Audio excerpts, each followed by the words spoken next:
Turn around.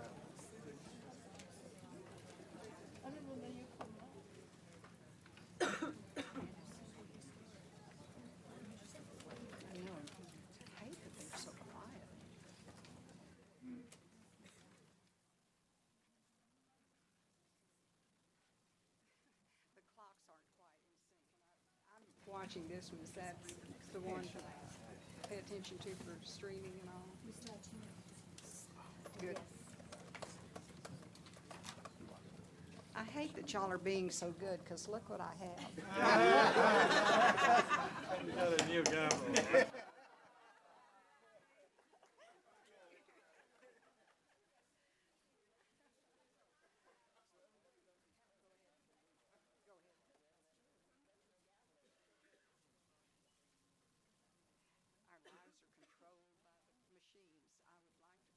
Meeting to order, March 24th, 2016, a regular board meeting. And are there any public comments, Mr.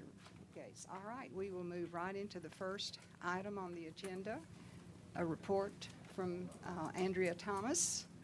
I know she's here. There she is. Yes. You want to introduce her, Ms. Robinson?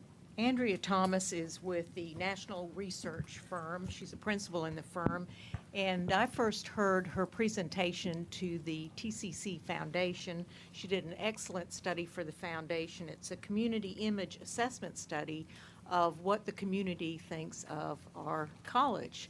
And so I'd like for her to present some interesting studies. I was surprised by the findings, and I'd like for her to share those findings with this board and with this group. Thank you, Chancellor and President Appleman and members of the board. I appreciate the opportunity to have conducted this study. We finished it back in early January, so I'm pleased to be here to present this to you today. Again, the purpose and objective of this study was to really understand what the image and perception was out there among Tarrant County residents and the business community. We conducted over 500 surveys with residents throughout Tarrant County and 118 businesses, and these businesses were not partners with Tarrant County College. So we wanted to make sure we got a real unbiased opinion of your awareness. The first couple of questions in the study were totally what I call unaided. They did not know the study was being conducted for the college, and we asked what area colleges and universities and technical schools come to your mind. Totally unaided, totally open-ended, and they gave up to 5 answers. We combined the first 3 together so you can see how you stacked up against the business community and the resident community. You can see among the residents you were number 1. 57% mentioned you as a first, second, or third top of mind college, university, technical school in this area. You were 3rd among businesses. That's not bad. I'm sure you would like to see that improved, but I think 34% is fairly good.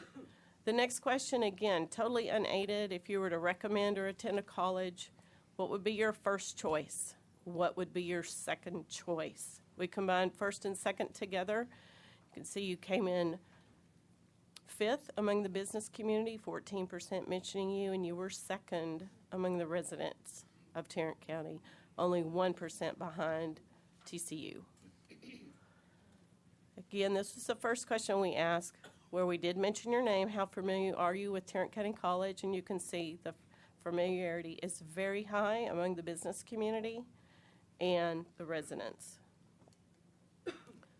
We asked them open-ended, what 3 or 4 words come to mind when you think of Tarrant County College? And you can see affordability, convenience, community-based college were those top answers. There's a lot of numbers on this chart, but what we wanted to get at is how effective are you performing in these areas? We asked them to rate these characteristics on a 1 to 5 scale. 5 very effective, 1 not effective. You can see the mean scores are all above 4, except for a variety of degree programs and classes among the business community. But I also point out in those highlighted areas, you've got 24% of the business community that really doesn't have awareness of what all you do offer. So I think those are important characteristics to point out to the community in the business area. We asked them about how would they rate the overall quality of education offered at Tarrant County College, and you can see you had a very good percentage rating excellent or good. Your mean score was a little higher among the residents, 3.17 on that 4-point scale, and 2.94 among the businesses. We ask about how valuable of an asset Tarrant County College is to the community, and you can see overwhelming 90% of the businesses said very somewhat valuable asset, 88% of businesses. We wanted to gain an understanding of what would bring more value to the business community and the residents if they knew more information about the college. This is Tarrant County businesses. We said, would it have more or less or the same value if you knew it has partnerships with adjunct faculty? Obviously, that's huge value, 72%. And it goes on down the line. All of these are very high, 47 to 72%. These characteristics need to be very clearly communicated to not only the business community, but the residents of Tarrant County. Again, the size of your enrollment, your campuses, that you have 6 campuses, that you have a foundation that raises money for scholarships, is the 13th largest institution. You're accredited. All of your, the breadth and depth of your programs, you have 70 academic and technical programs, and that all of your core curriculum courses are fully transferable. And here's the same among the residents of Tarrant County, and you can see from 41 to 65%, all of these characteristics add a lot more value if they knew that information. Tarrant County College has touched over 50% of the residents and the businesses that we interviewed. They have either attended or someone in their family has attended. Would you recommend Tarrant County College to a friend, family member, or coworker? And you can see a huge percentage, huge, 92 and 87% would recommend Tarrant County College. What one or two things does Tarrant County College need to do to enhance its overall value to the Tarrant County community? Again, advertise, community outreach, online presence. And you see more classes, degree programs, 13% among residents. Again, I feel like that is more of an awareness of what you do offer. And then some of them, again, say nothing, you're doing a great job. And again, more than almost a third aren't sure how to enhance your value. We wanted to gain an understanding of what specific training, development, classes, things of that nature are really needed to be offered by the community to prepare our workforce for the future. And you can see technology and computers was pretty high. Soft skills, such as presentation, writing, things of that nature, medical, and so on. And again, almost half really were not sure what is needed. Then we asked, this is just for the businesses, we wanted to find out what kind of training their company needed to, in the next couple of years, to prepare their workforce. And again, soft skills comes up again pretty high, IT and so on. So again, these can help with your programs. This was business community only. Would your company or organization consider becoming a partner with Tarrant County College for internship programs, job skills, continuing education, and donating money? And I included yes, maybe. And you can see many of these businesses are very interested in partnering with the college. What does Tarrant County College need to do to partner with more businesses and organizations? And you can see, again, market to us, outreach to us, create visibility with us, communicate that what needs, establish relationships with us, etc. And again, just to review the strengths, you have so many strengths of the college. You have very high unaided awareness. So many would recommend Tarrant County College. The familiarity is very high. Both consider you a very valuable asset to the community. And you scored very high in effectively performing in terms of affordability, access, convenient schedules, your facilities, your degree programs. A majority would recommend Tarrant County College. Tarrant County College provides a good quality education. And again, more than half have been touched by your college in some way.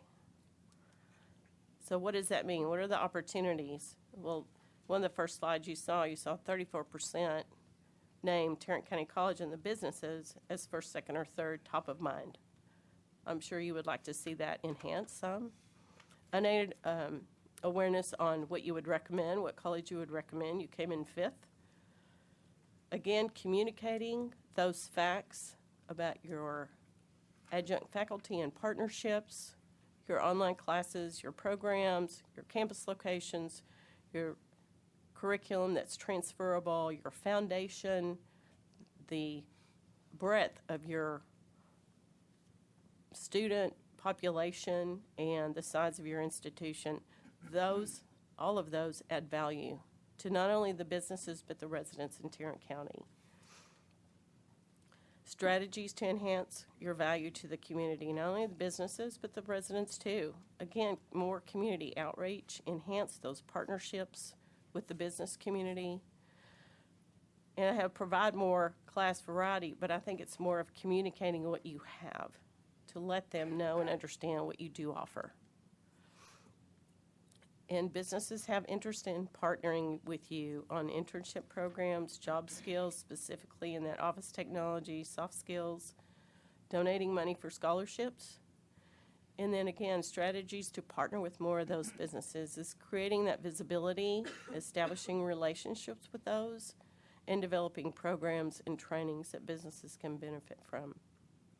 I'd be happy to answer any questions that you might have.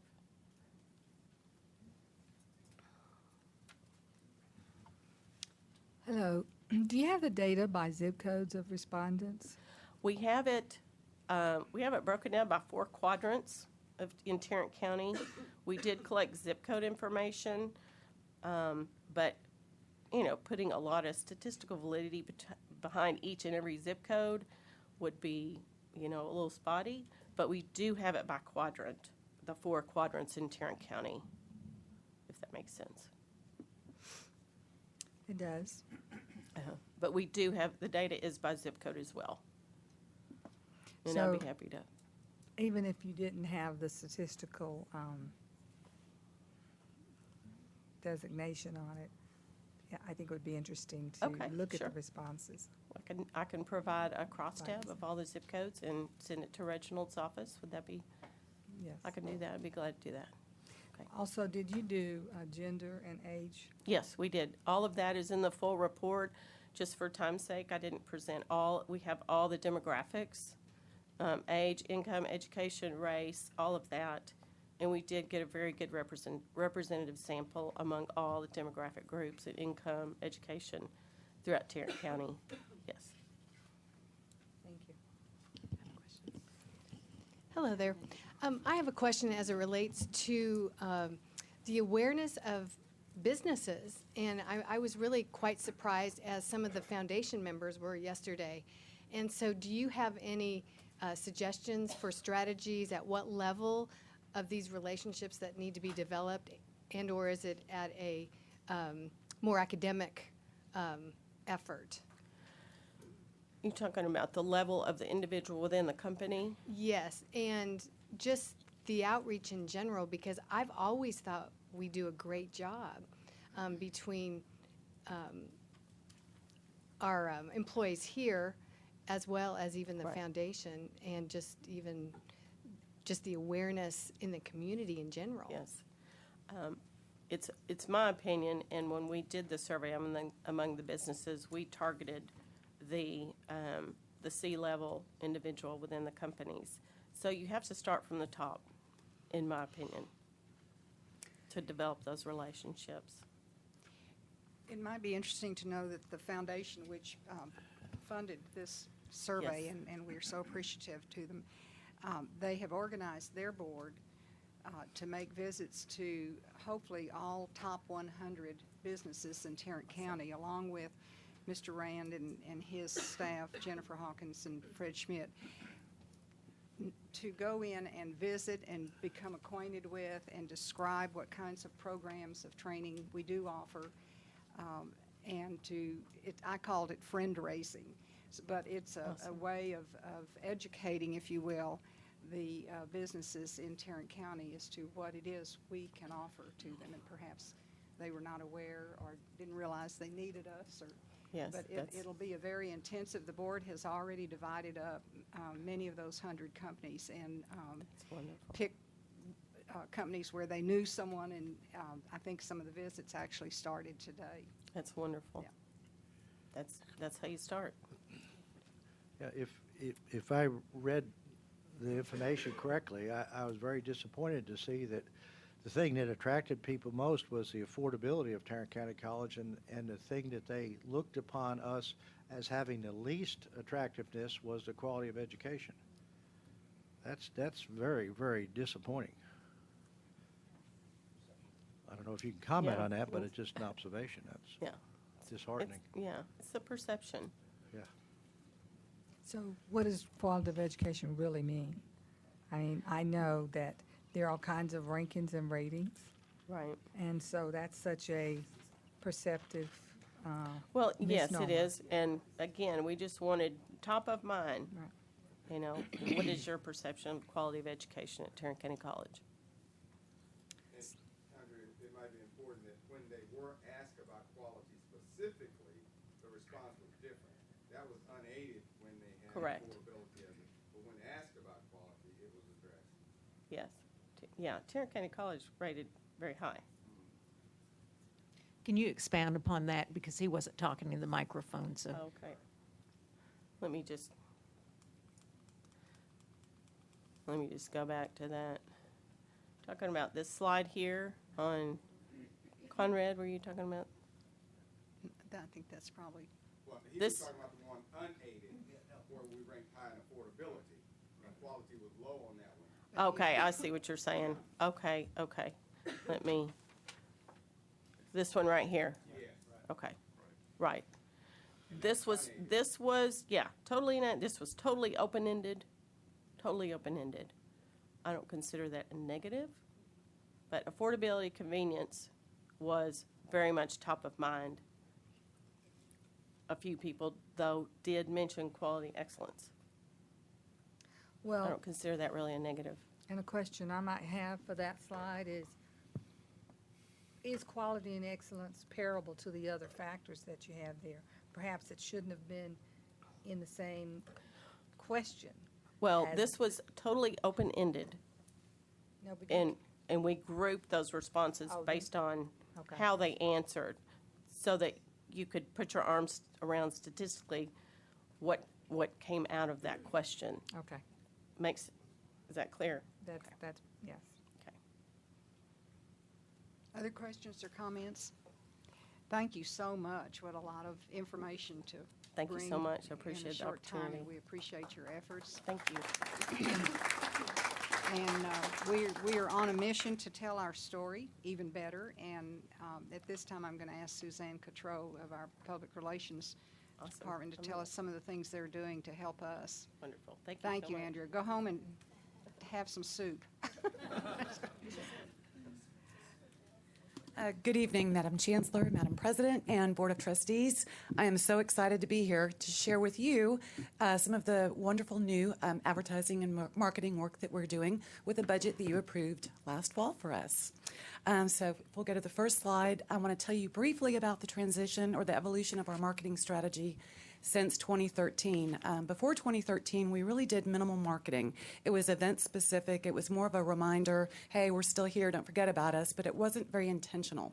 Beginning in 2013 with the creation of our new tagline, we really went to more of a focused effort on awakening aspiration among potential college students, sharing that everyone is college material, focusing on the technical programs that people did not know that we had, and really broadening our presence through television, radio, outdoor, cinema, malls, and other places we had not been before.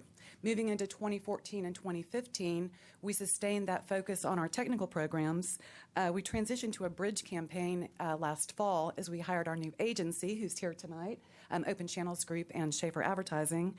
We really wanted to move from just the awareness of our technical programs and into helping students picture themselves with us. Regardless of what their challenges have been, we can help you overcome them to succeed at TCC. That moves us into our 2016 campaign, which have just launched. It's a new integrated campaign with the first phase running from February through May. It'll pick back up in the summer to drive fall enrollment. That includes 3 brand new, shiny, lovely television spots, 3 new radio spots, cinema, mall, search retargeting, SEO and SEM, search engine optimization and marketing, transit for the first time ever, sponsorships and print. We are going to commence with a direct mail campaign this spring focused on the business community because it's industry specific. That's not a mass marketing play.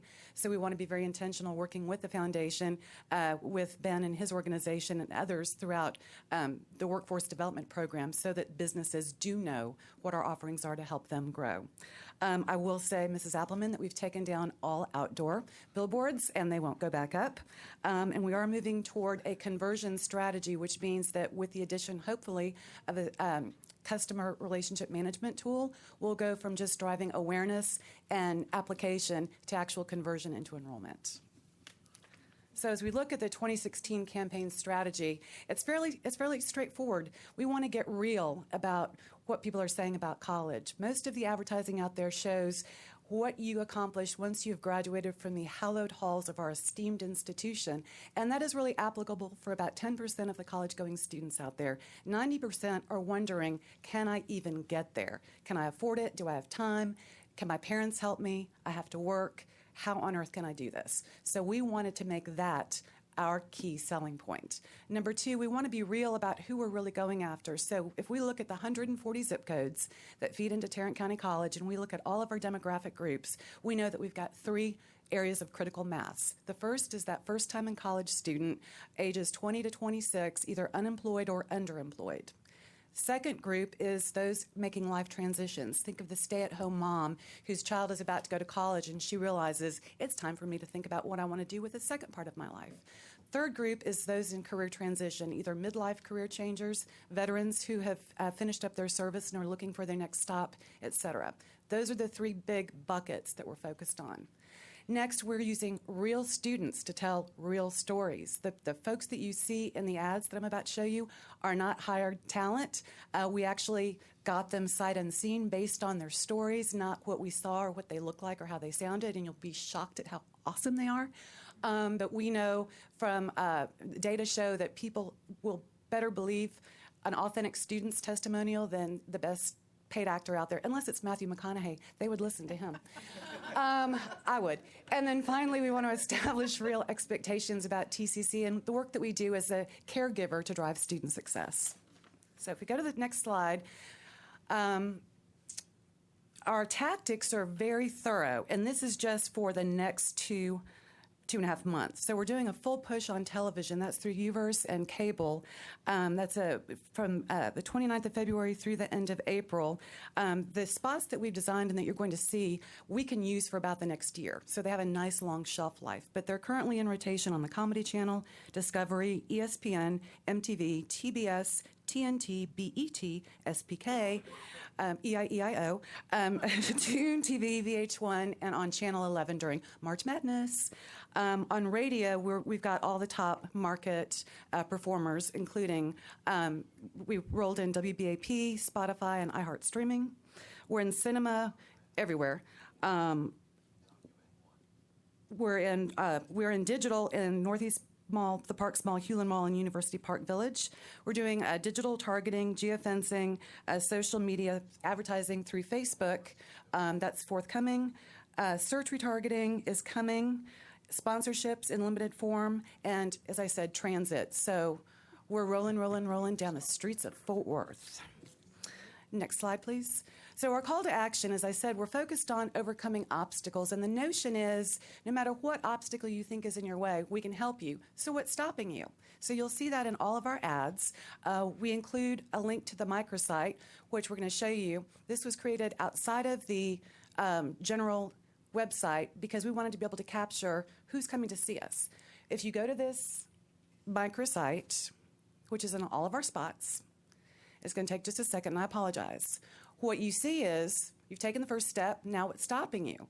So we acknowledge that you may have obstacles that you are concerned about. Cost. If you click on cost, you're going to open a box that shows you all the reasons why cost is not an issue at TCC. You open time, you'll find out flexible hours, weekend scheduling, etc. Same with location, and then self-doubt really focuses on the things that we do to help students who don't feel like they're college ready get ready. So further down, there's a spot to request information. Then, and I encourage all of y'all to check this out when you can, we show the backstory in their own words of each of the 3 students we've used in our new spots, and they are heartwarming and compelling.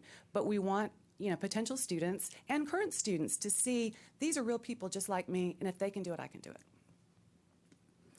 I will say that since the microsite has been up since February 29th, and a special big thanks to Robert Heiser and the Web Communications Group for getting this built quickly and beautifully, we've had 1,200 page views to date.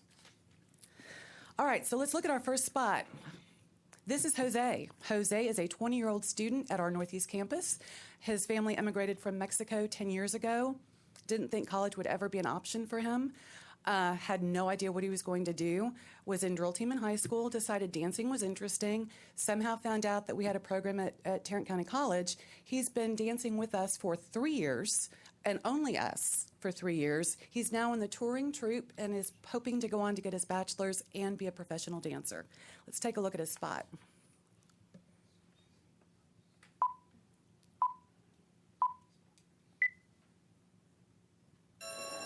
For many, college seems out of reach. Too many obstacles. Can I afford it? Can I make the grades? Can I keep working to help support my family? TCC will help you navigate your obstacles. With tuition of just $885 per full-time semester, 6 campuses, online and weekend classes, plus free tutoring. TCC puts your success within reach. Ready to take the leap? Hi. So we love Jose. He's just precious. And his family didn't believe he was going to do the commercial until they actually saw it. We have the pull-through with radio, his story. For Jose, college seemed out of reach. The cost, the grades, the job right after high school to support his family. Too many obstacles. Not at Tarrant County College. With tuition of just $885 per full-time semester. 6 campuses, online and weekend classes, plus free tutoring. Tarrant County College puts your success within reach. Are you ready? See Jose's story on our website. Okay, so our next bucket is life transition, people in life transition. This is Sarah. Sarah is in our culinary program now. She was a stay-at-home mom in Del Rio, Texas, with 2 children, a third on the way. I gather that she had a family situation that changed rather dramatically, and all of a sudden she felt that she needed to go back to work. She had an event planning business, wanted to become a full-time caterer, and knew that she needed credentialing. Through a Google search, she found our culinary program, moved 6 hours from her hometown so that she could be a student with us.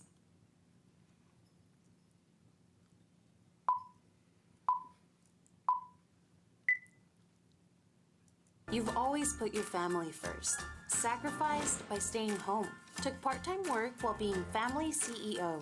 You've thought about a career, but that's been on the back burner for a while. Not anymore.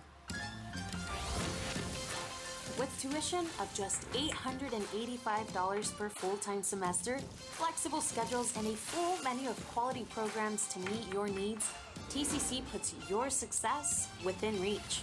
Hungry for more?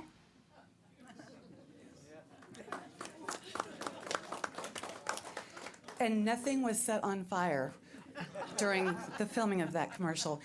So the radio spot reinforces that. So I won't play that for you. Our third bucket, if you will, is the career transition. Brandon, another student of ours, had hoped to be a professional basketball player, blew his knee, ended up, his next path was to go into the service. He did serve on a couple of tours. As he came to the end of his military career, his grandmother tragically died in a fire.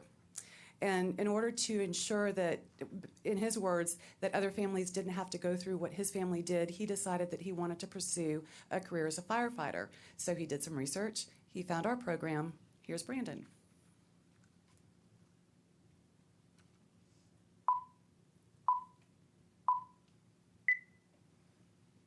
Bravely serving and protecting others has been the norm during active duty. But shifting to civilian life brings a new set of challenges. Should I go to school? Can I even afford it? How much does my GI Bill cover? TCC can help extinguish your concerns.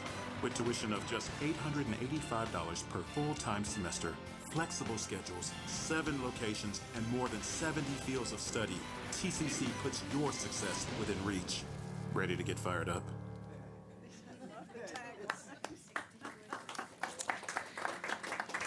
So I have to say, it has been nothing but a pleasure working with Open Channels Group, Schaefer Advertising, my internal team. We've all collaborated together beautifully. So this is Sarah Hall from Schaefer, Raquel Daniels from OCG, my team, Sarah Tucker now, and Brandon Tucker, were instrumental in helping with what you're about to see, which is the print campaign. So we have a special new toy, a lens that enabled us to capture photography. This is one photo, basically. Well, it's 2, but it's because of the special lens that we bought. So these pieces have been produced internally. This is our print campaign. So again, the focus is college may seem out of reach, but it isn't what's stopping you. So that's first, second, and we're still working on fire, which would be number 3. Next, what you see is the treatment for mobile ads, digital ads, basically both. And so some of them will link to the video story on our microsite. Others are just static ads, but that's kind of the full array. Also created by our internal team in conjunction with the agency. And transit. So this is my favorite part of the story, and I'm going to try and be quick. But we were trying to figure out a really great theme line for buses and bus stops. And obviously the print campaign wasn't going to work. And so how do you play on the theme of obstacles, but then transit and, not wrecks? And Sarah Tucker on my team came up with obstacles may be smaller than they appear, which is a play on what you see in your rearview mirror. And so we decided we would go with that. So it's on bus benches, and it's on... Actually, it's not on the back of buses. It's on what are called the queens. This is like a new thing. I didn't know this. They're the sides of the buses. The side panels are called the queens. So we're on queens throughout Tarrant County. And there you have it. Wonderful. Any questions? Comments, questions? Suzanne, very good job. I'm very excited to see this. What are the plans to do these in multiple languages, some of this print and some of this? That's an excellent question, and right now, that's not in this year's plan, which isn't to say, as we look at the changing demographics and moving into different markets, moving into next year, we would likely do that. We do in some very specific publications, Good. But not across the board. That's okay. But as long that's as an we're excellent doing- point. Great, okay, thank you. I did mean to add, and I think it was on the slide, but this small run, advertising only, is going to reach 74 million impressions over a 2-month period. So that's a lot of people that are going to see us in the next 2 months. Okay. Anybody else? Thank you. Suzanne, that was excellent. Could you add a piece for public schools, particularly the elementary and middle school segment? Can you think about that? Because I think that's very important. Can you say a little bit more about that? Sure. Well, I will tell you that recently a group that I'm affiliated with, which is the Negro Business and Professional Women's Club, we have a club project called Take a Lick at Literacy, where we have decided to take books, age-appropriate books, to elementary school students. We did it last year with Van Zandt Gwen. And what really excited the children was seeing Toro, the Trailblazer there. Okay. So we did it again this year with 2 elementary schools in the Stop 6 area, Maudie Logan and Marjorie Walton. Again, we were assisted by Toro the Trailblazer, which gets everyone excited. And the children asked questions of him like, is college hard? What about math? What do you like most about school? Do you think I can really do it? And you have a promotional piece that you created for We do. Toro, the pencil pack, and it has UR college material, et cetera. And that is excellent. It was so well received. And so I don't know how broadly you use that, but I would like to see you do something in your campaign intentionally directed toward that age group and to use that across the county. Will do. Thank Thank you. you. I appreciate that. Anybody else? All right, thank you. Thank you.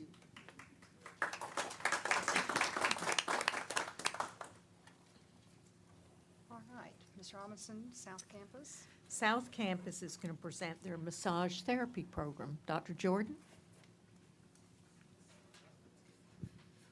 Good evening, Chancellor Robinson, President Appleman, members of the board. This evening, I have with me members of the faculty, staff, and students from the South Campus Massage Therapy Program.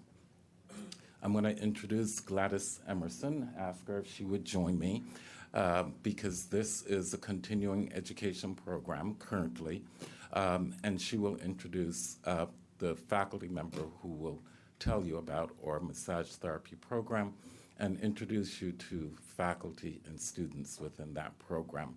So, Ms. Emerson.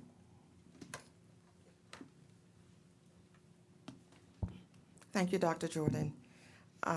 Chancellor Robinson, President Appleman, and members of the board, I'm extremely privileged to come this evening to talk about the massage therapy program at the South Campus.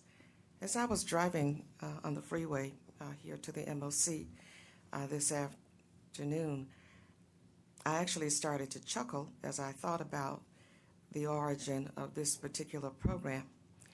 My predecessor, Dr. Michael Cady, as I recall, brought the idea to our continuing education, our executive meeting. And as you can imagine, when he pitched massage therapy, it caused a lot of spirited conversation in the room. As I recalled, a number of us laughed and said to Dr. Cady, you know, it hasn't been that long that we were even able to talk about massage in polite company. Are you really sure that we can pull this off at TCC? Now, Dr. Cady was armed with a mountain of research that massage therapy was an emerging occupation and that there was such a favorable outlook moving forward. So he didn't let any of our snickering deter him. He proceeded, and of course, the program was launched in 2010. And he quickly retired, and I became the steward of massage therapy and this particular program. I am very pleased to learn that everything that he predicted has come true, and massage therapy continues to be trending strong in terms of economic and employment outlook. As I was checking the stats, it indicates that through the year 2024, massage therapy is expected to grow at a rate of at least 22%, which is much higher than the average. And this program certainly has moved forward very quickly from the 10 students that began in that very first cohort. And we are moving forward now to more than 100 students that we will have served. But I think what excites me most about the program is what I'm hearing from employers that hire the students. And that is that we are presenting them with the most well-trained students that they have ever seen enter the business. And I like to take credit for that, but massage is not my area of expertise. But we do have wonderful staff, and I'm very pleased this evening to have with me the lead instructor counselor for our program, Ms. Roberta Wolf, who is going to come at this time and give you just a brief overview of what has been happening in the massage therapy program at Tarrant County College. Roberta.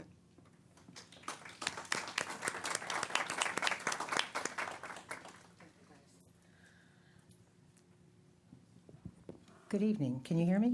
Yes. I tend to fade out. Thank you.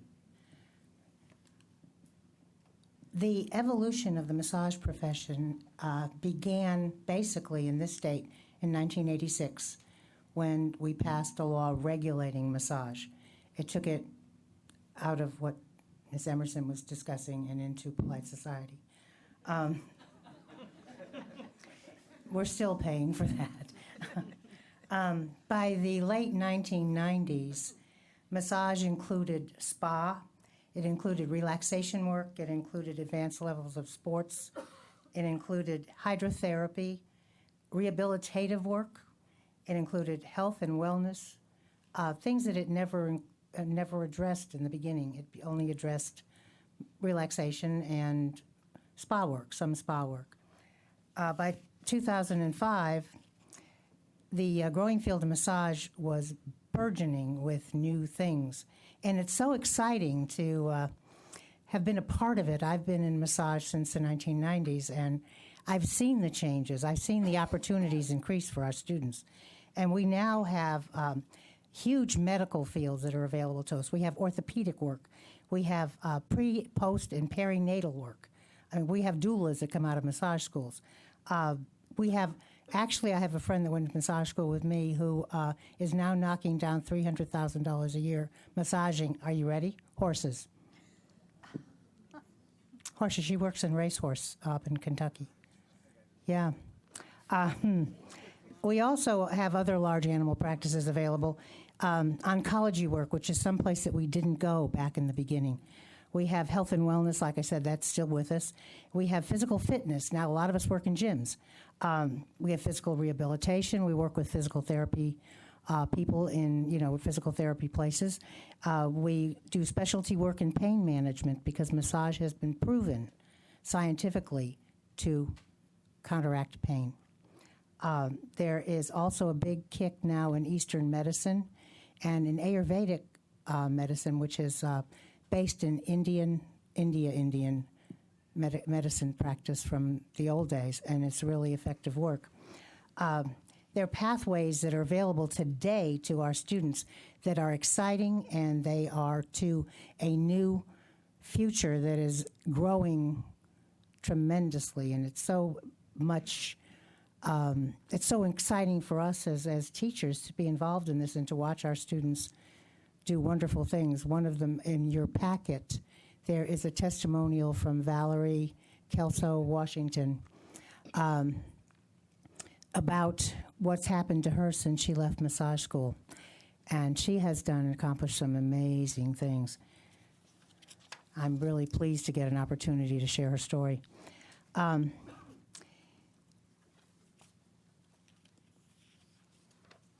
We have today that available in massage, a whole list of things which are right now up on the board.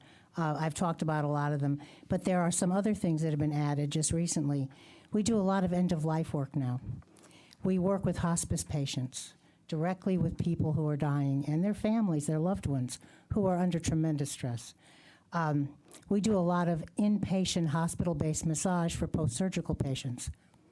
A lot of the hospitals around here are adopting it, and it's becoming very, very popular. And we also have specialized work now available for physically disabled people.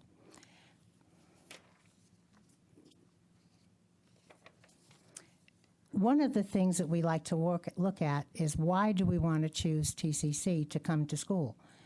There are a lot of reasons why. We've been talking about the fact that we're affordable, and we are.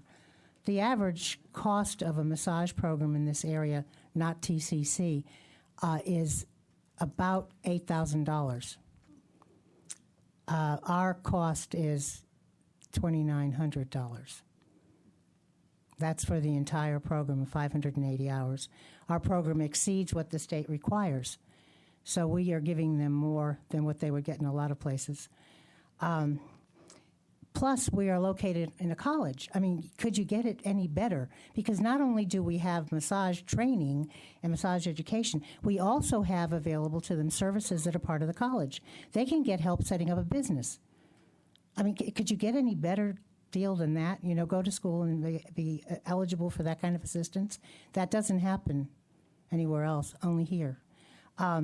Also, the additional educational opportunities. One of our little students right now has completed his massage training, and he is taking physical therapy assistant training now.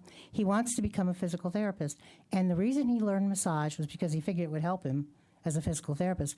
Also because it'll enable him to pay for a lot of the schooling that he still needs. I think that's very, it indicates a lot of foresight on his part. The college is also part of a nationally accredited organization, which leads to our credibility as a program. We are pursuing CompTA approval, which is the approval of accreditation for massage therapy professionals. It is the Commission on Massage Therapy accreditation is what the initials stand for. It is the highest that you can get in the massage field. We have available full-time cohorts, and we have evening cohorts, which are part-time. Our full-time cohorts run 4 days a week, and so do our evening cohorts, 6 to 10 at night and from 9 until 4:30 during the day. They have clinicals on Fridays for daytimes, and for the evening classes, their clinicals are on Saturdays. Now, please be aware, I put the number in your pass-out package. Our students perform massage on the public. You are the public. Come and visit us. It is free. We get no money for it. Every other school around here charges for it. We do not. It is free massage, and our students are excellent.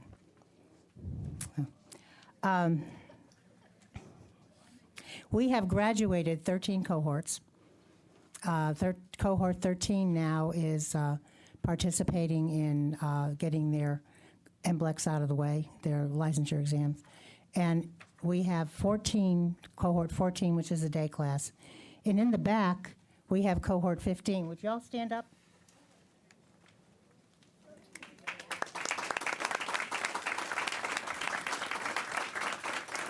Can I have them introduce themselves to you so they can tell you who they are and why they're here? Which end wants to start? Come to the mic. Miss Wolf, they'll need to come to the mic Okay, you want to to come be up heard. one at a time, come up here. Talk into the microphone. Thank you for reminding me. Hello, my name's Dana Rose, and I'm here to heal people. So,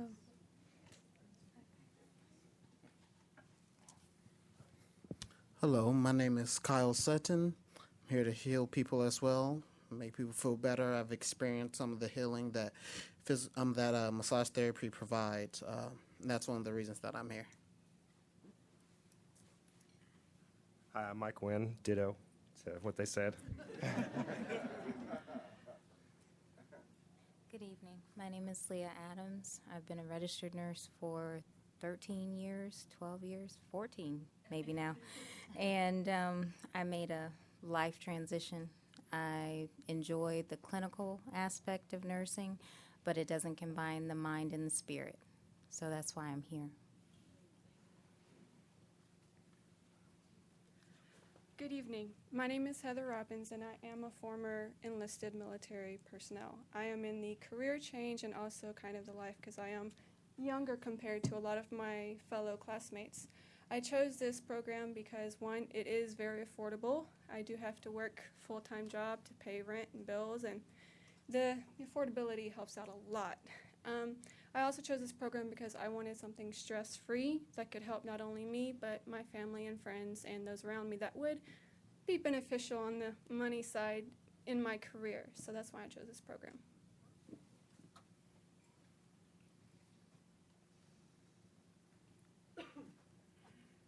Hi, my name is Melissa Alstead. I've been in home health care for 22 years now, and after recent events, it occurred to me that massage therapy I could help a lot of people in the oncology side once I get a certification to help ease people that are going through that whole process. And that led me to it, and that's why I'm here. Thank you. Hi, my name is Ariana Jackson, and I'm doing kind of a career change. I'm in the food service industry right now, and also I wanted this program because I wanted to be in a stress-free environment. Also, I wanted to find a way to give back to others and make them feel as good as I feel when I get a massage. Thank you. Best reason. Good evening. My name is Sean Jones. I'm pretty much came to massage school as a transition. I'm trying to change career paths, and my goal is to open a health and wellness spa. Hello, my name is Donna Johnson. I'm doing a career change from HR, and I want to do massage therapy because of stress management that comes along with HR. So that's my reason why I'm in the program.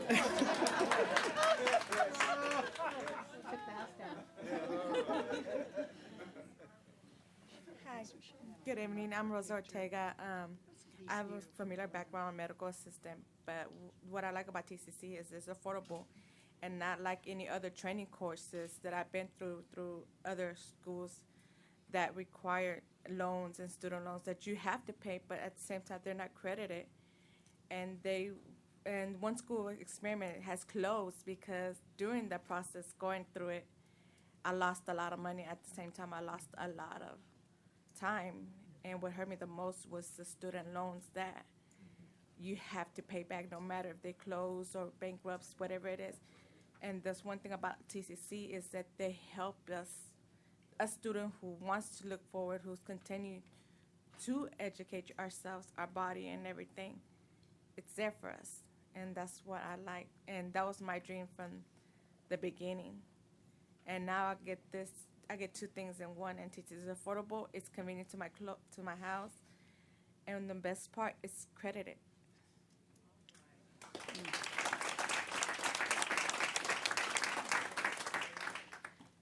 Thank you all.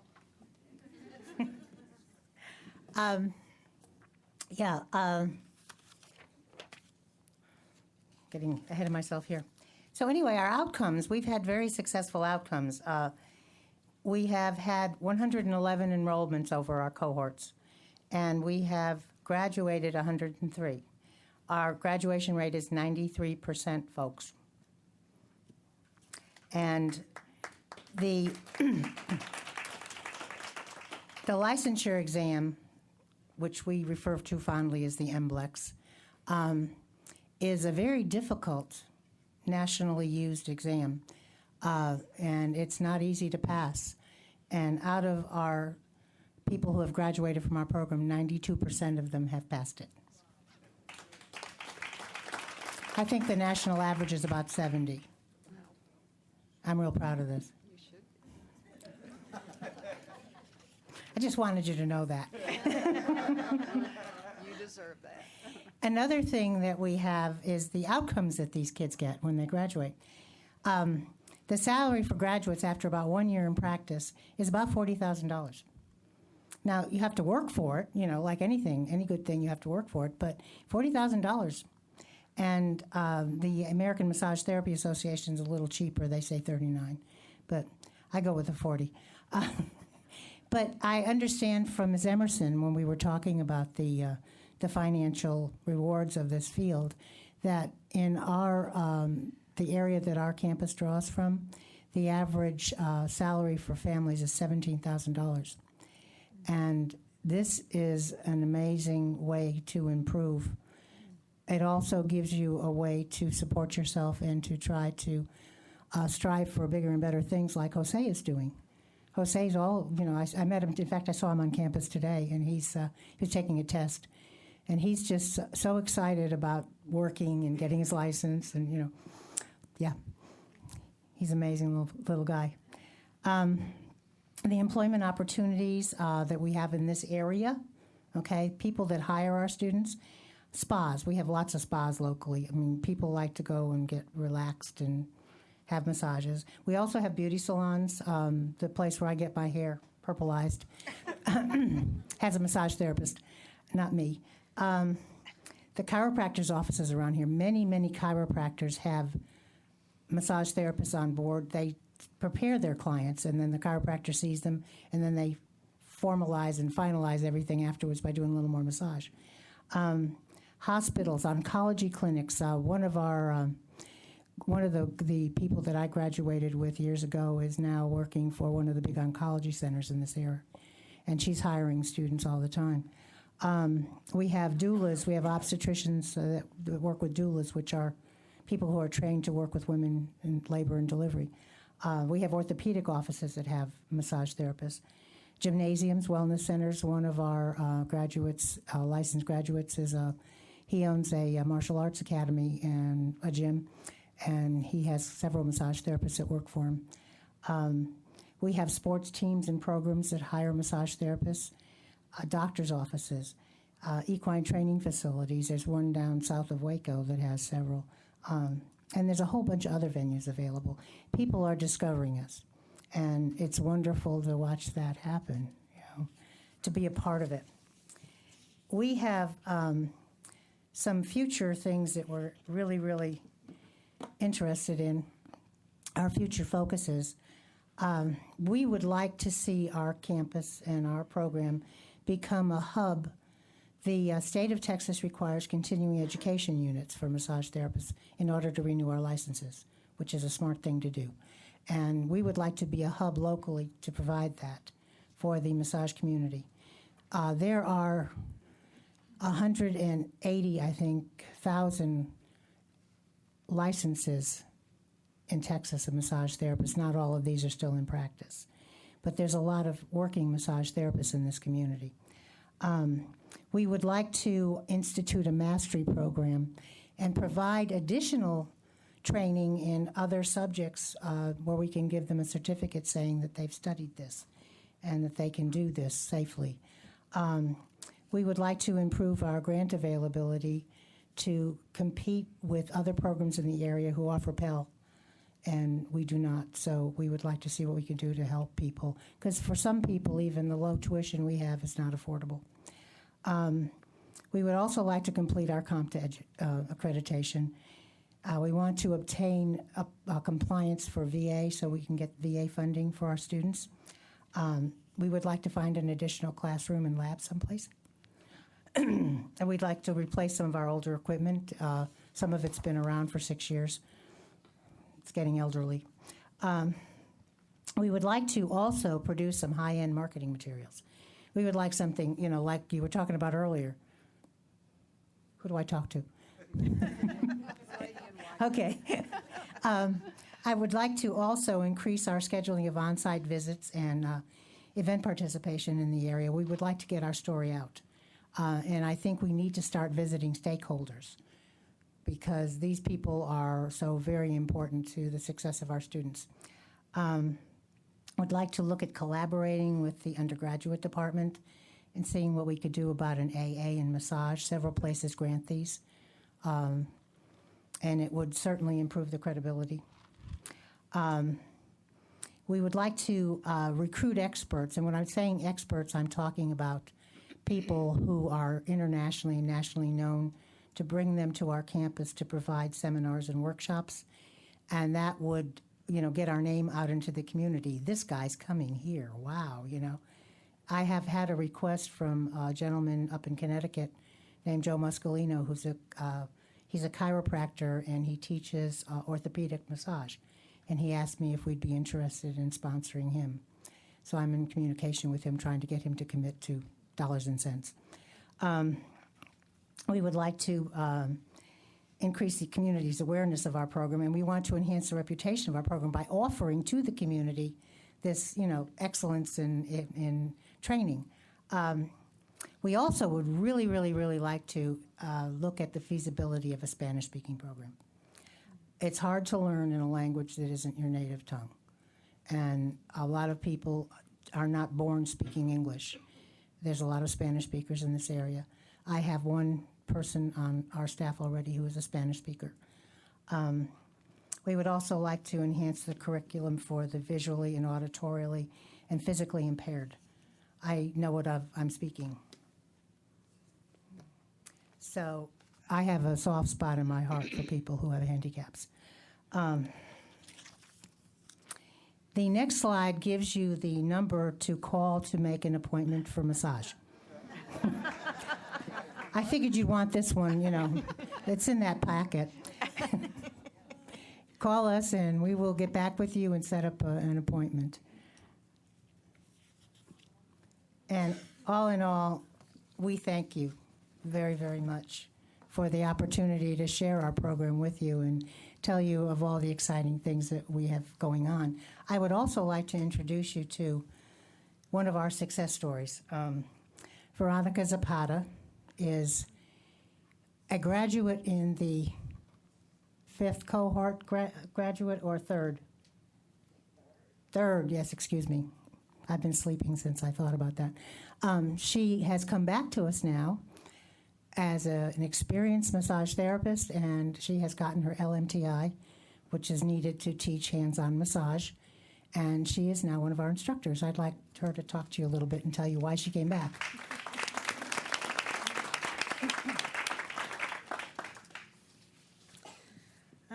Good afternoon to everybody.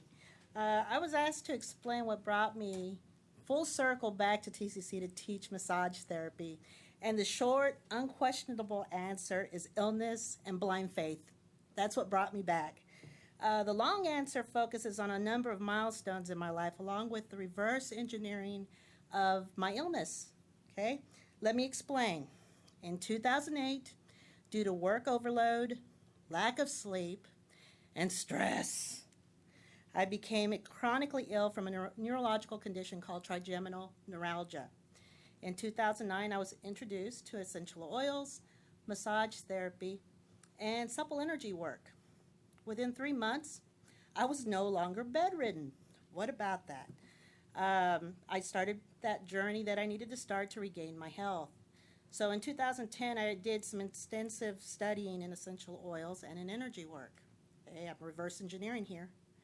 I realized in 2011 that it was time to start to share the information with others, but realized there was only 2 ways to do this: become an ordained minister or a massage therapist.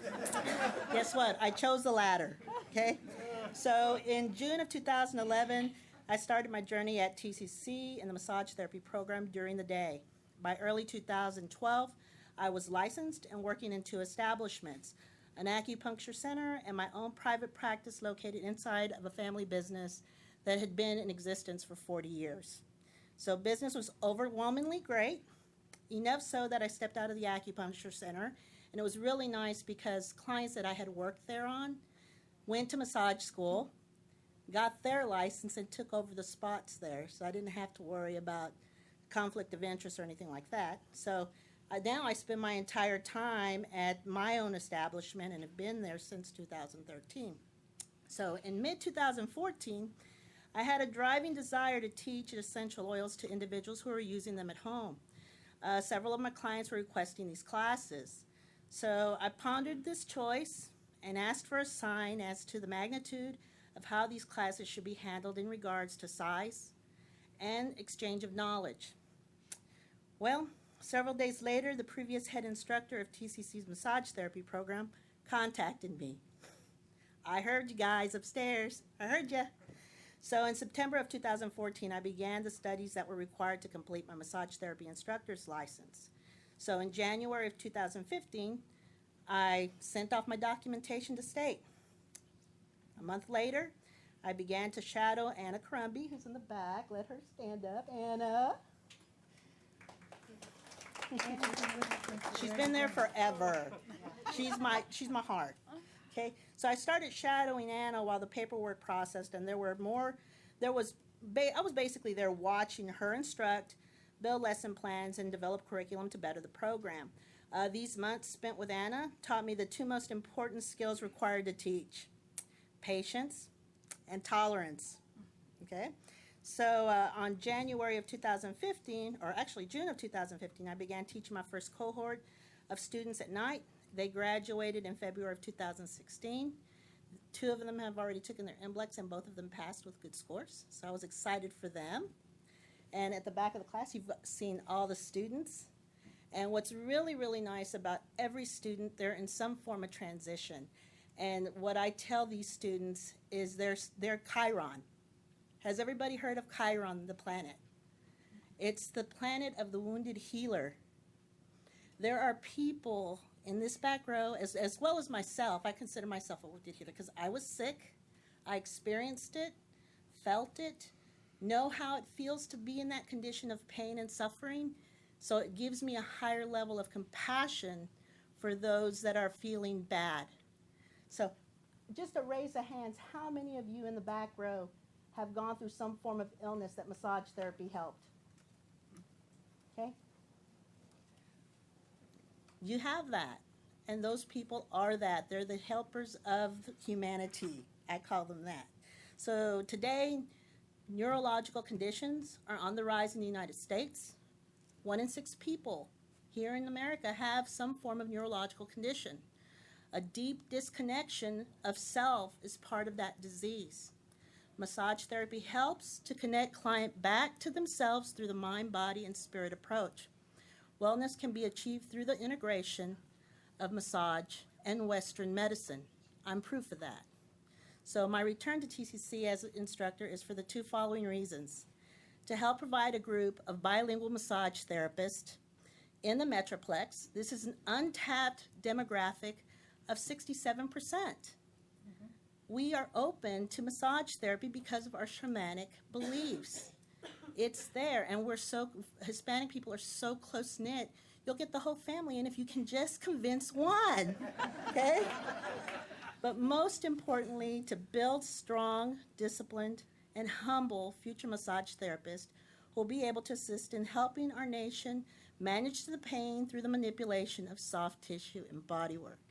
So thanks for your time, and thank you, Board of Directors, for your continued support of the massage therapy program.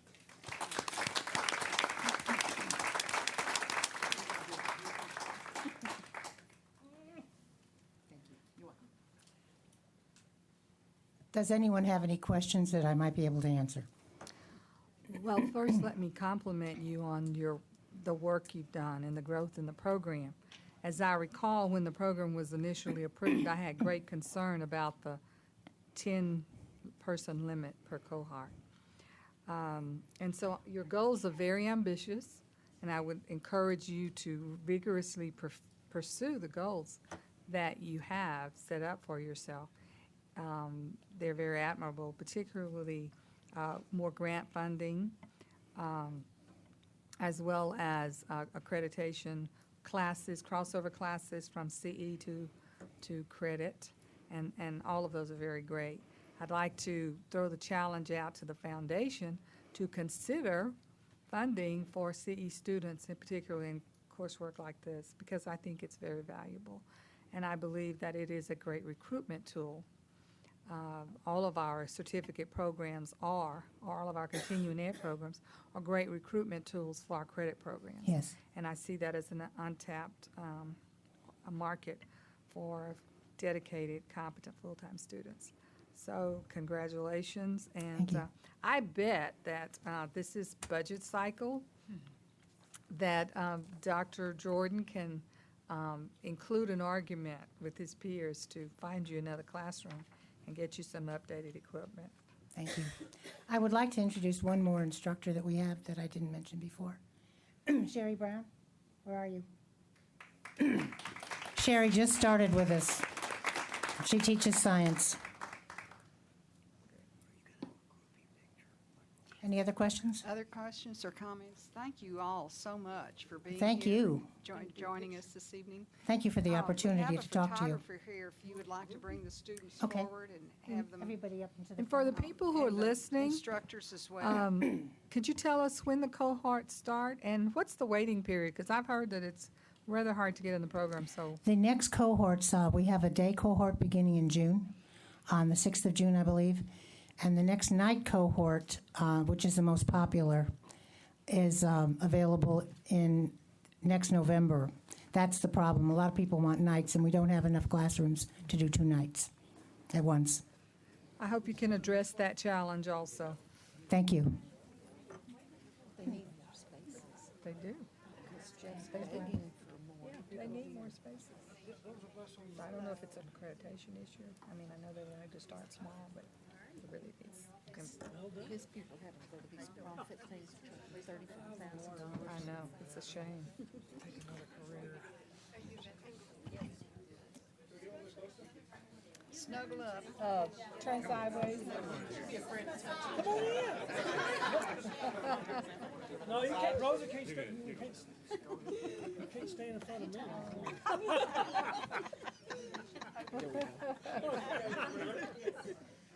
See?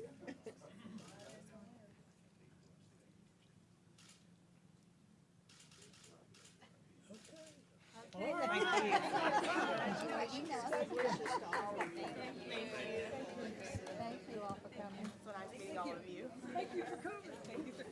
Oh, the American flag.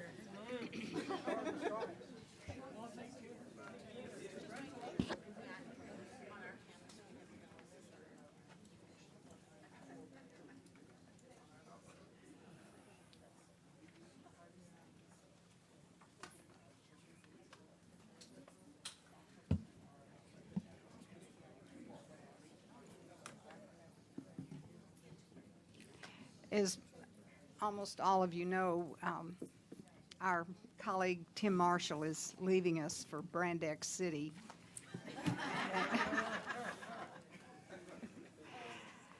We've asked him to come tonight to give a special presentation highlighting his work here since he's been with us and giving us a bit of a to-do list for how he would like to see us progress farther.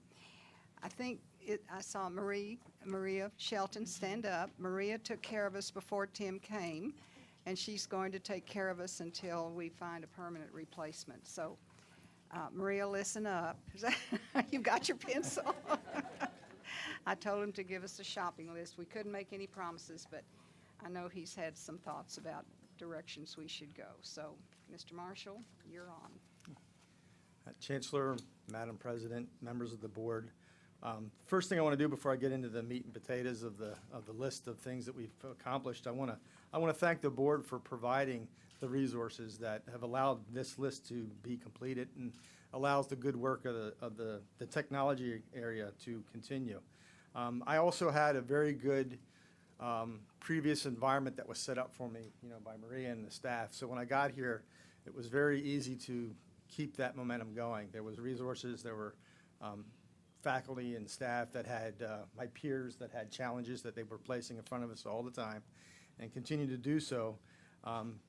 That made it easy for me to just smile and hopefully guide people and money and technology in the right way. I also want to thank a very can-do staff, the institutional research, the institutional technology and information systems, the print shop, you name it, the group that I have laid challenges down before, thinking that I want to see how this happens and see if they can do this. They've accomplished pretty much everything I've set before them. And it's not only me that sets it before them, it's the students and the faculty that set it before them. They have done yeoman's work, and I think this is not my presentation, this is theirs. So I'm going to move on through. You did have a packet that I put together because there's no way I can talk about the accomplishments of a 4-year span and, in the time that I'm allotted. Even if you gave me 3 hours, I could still go on and on. So within that, those handouts, you'll have a previous college strategic plan that was created in 2011 for the years 2012 and 2000 through 2014. This strategic plan was just for the technology components of the district. And so it was, again, a nice, good menu of items for me to attack when I got here. That plan also comes with it a update that I provided in May and June and February of the following years. So not only do you have the plan, you actually have all the progress against the plan. And that's, for your reading pleasure when you want to have a good 67-page read of technology jargon. There you go, you have it. Envision, in 2015, we started with Nina's group and with Boca Powell Group, a new way of doing master planning. And at that point, we no longer had divisional and department strategic plans. We had one district strategic plan. And it was very easy to attach technology to all those objectives and goals and strategies that were born out of the Vision 2015 plan, and then also through the budget and planning process and through the Innovation Forum.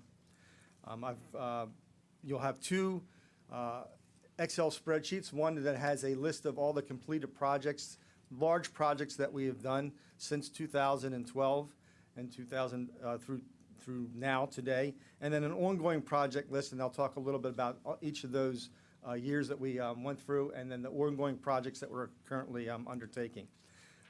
We typically run through about 40 projects we're working at any one time. So, it's, to me, a project management office is a very busy environment when you're talking about continually, as soon as we retire a project, there's another 1 or 2 or 3 waiting. So it's not like we're doing 40 a year. It's always 40, so no matter when they roll on or roll off, there's always another one that comes on. And then I'll entertain any questions. So all of these projects that you'll see listed in the highlights, again, out of 40, you have to pick a few. And the ones I picked typically had large amounts of labor, large amounts of capital, or we were implementing a brand new technology that was never at the district. So those are typically the ones that make me excited, that challenge staff, and they're typically the ones that come from our constituents and our clients. So in 2012, just for kicks and giggles, we started working with security and safety, and that year we increased rather quickly the number of cameras and security devices that are available around the district. So these are call boxes placed in parking lots on the side of buildings. We did 242 within a very short period of time, but since that time we've done over 700. So with the number of security devices that we have radically increased. A couple of other ones there, we doubled our internet bandwidth that year from 200 megabits per second to 400 megabits per second. To give you some idea of scale, if you have internet at home through your cable provider, that's anywhere from 10 to 65 megabits. So when I got here, basically we had about 3 or 4 homes worth of internet capacity. So it was at a time being very oversaturated, and we doubled it that first year.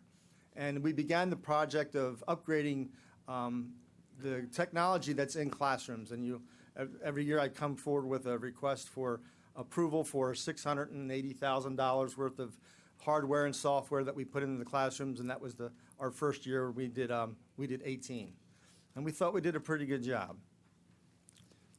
We move on to 2013.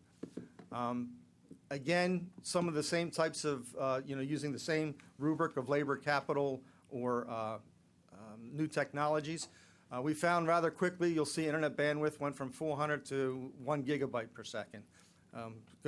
We're finding out that no matter how much internet bandwidth we apply to the situation, it gets quickly, radically saturated. So we are doing other things now, re-engineering how we do internet bandwidth. But that year, we more than doubled it and still saw some challenges. I think that was the year when Apple released their upgrade to their operating system a day after we increased our bandwidth. So it was like they were actually Facebook notices from one student to the next. Come to campus, they have wireless. You can download all your, onto your iPhone, onto your iPad, and so we thought we were great, 400 to 1 gigabyte, and that day it was 70% saturated. So it was like, okay, what do we do next? We did a reverse auction for desktop computers. I've talked about that before. That allows us to take money we save from that process and apply it to other projects. And not resting on our laurels with regards to media upgrades in the district classrooms, we were able to do 40 that year as opposed to 18 the year before. We're now on a path of doing 10 per campus per year.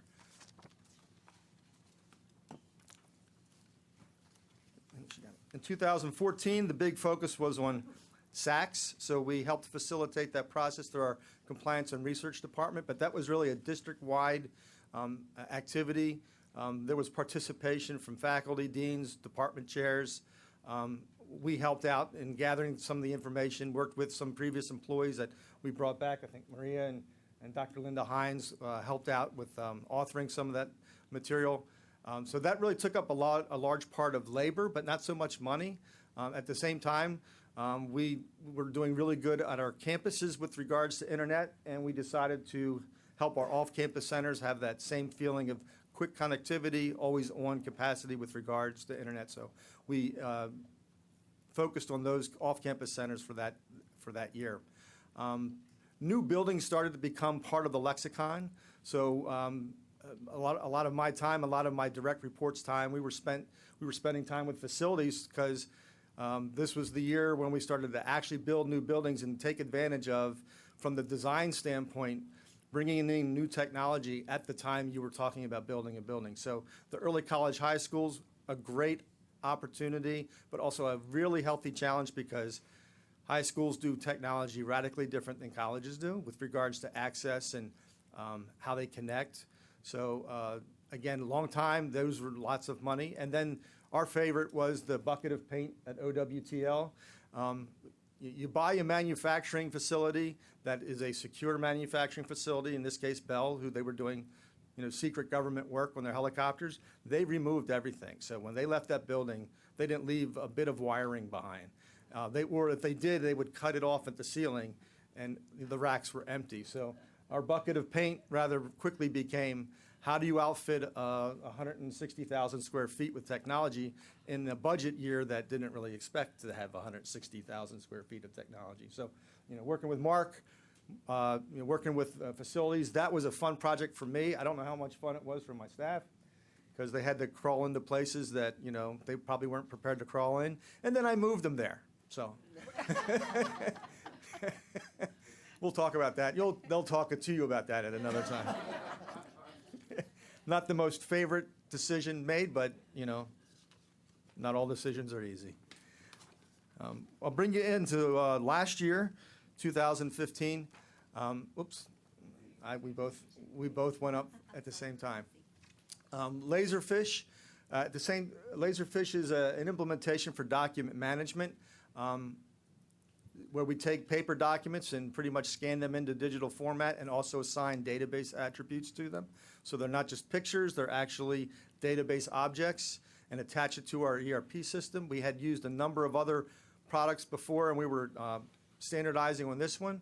The implementation is still ongoing because we keep adding different departments that want to take advantage of it, but we were designated an award winner by not only the vendor, but an international users group. So when that happens, we brought that information to the board. I'm bringing it to them again. I'm very proud of that group for the work that they have done. They have moved from being people that did scanning of documents to basically engineers of the product. So when you see that migration of the staff, it makes you feel good because people now have a different career path than they had prior to the implementation. Again, more new buildings, the South and Northeast Early College High School, and my favorite is the Energy Technology Center. I became a little boy again. I got to wear a hard hat because I got to walk the site. I was a thorn in the side of facilities because I was attending construction meetings sometimes on a weekly basis. Because when you have the word technology in the name of the building, I felt very close that I had to be there. They did a wonderful job, took very few items of advice from me that they really didn't need, Okay. Yeah. They took a lot of advice. But what we have is a state-of-the-art facility that is unequaled in either instruction or even design. So when you have that to walk around with, that makes my resume. That goes on my LinkedIn page. That will be one of the things. That'll be one of the things that I will take with me throughout my career and rest on, because it was done right, and the students and the workforce environment, they love it. So that you can't do anything better than have your constituents come back and thank you over and over again. So the WIGs, the data request support that we're doing for the campus Wally important goals.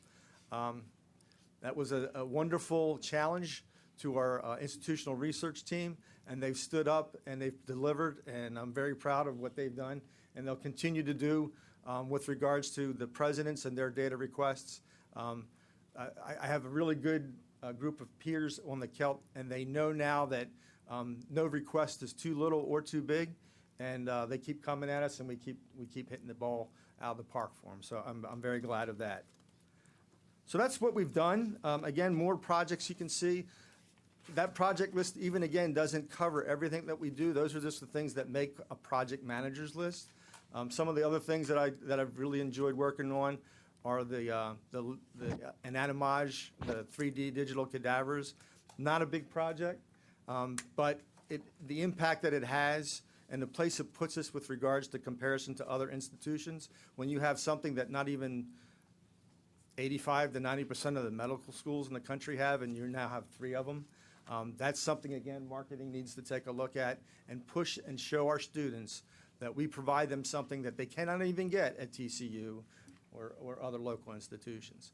So ongoing projects, these are the ones that, again, that we're working on now, whether we're just beginning them, like the fit gap analysis and talking about maybe replacing our systems that we want to look at in the future. These are all currently engaged. We have faculty and staff working on them.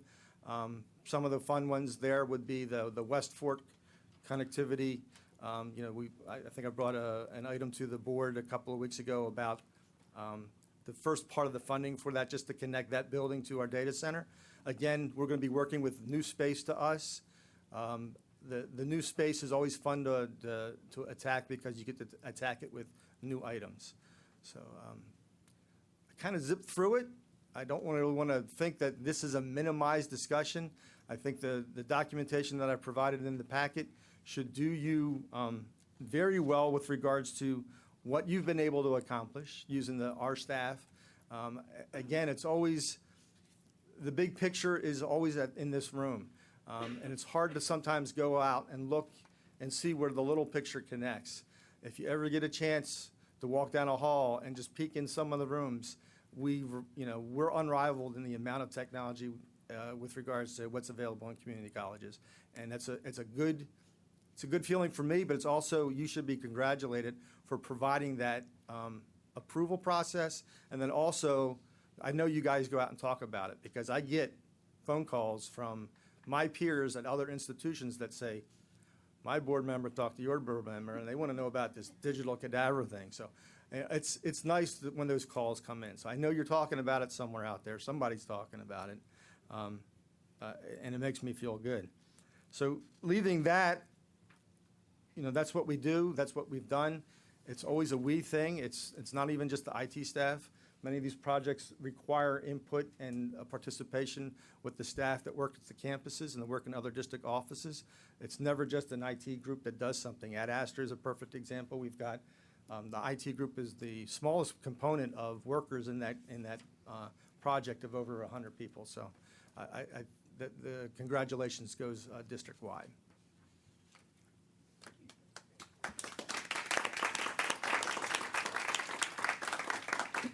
Now we know why you cost us so much money every month.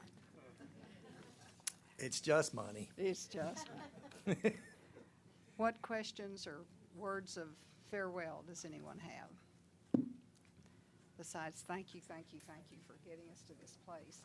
I'm not sure we even totally understand where we are. We just know we're in a good place. Yes. And you've left us in good hands. And you're not too far away. It's only a 45-minute drive or something. Fast phone call. On Sunday with no traffic. And that's right. So we wish you well. Thank you. And we thank you very, very much. Thank you.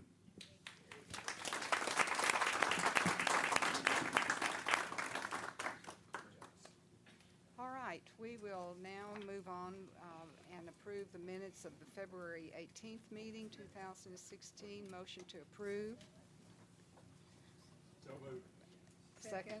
Any discussion or questions? All those in favor, aye. Any opposed? And the minutes of the February 25th meeting, 2016. Motion to approve. So moved. Second. Motion and second. Any questions, discussion? All those in favor, aye. motion carries. We have a consent agenda, 4 items. Consideration and approval of proposed policy changes. All of you have had this in your packet, so hopefully you know what we're talking about. Consideration and approval of the Office of Governor resolution approving the submission of a grant application for the Victim Services Certification for Law Enforcement Training Project. Consideration and approval of delegation for the acting chancellor to approve and sign electrical energy contracts for 2021-2027.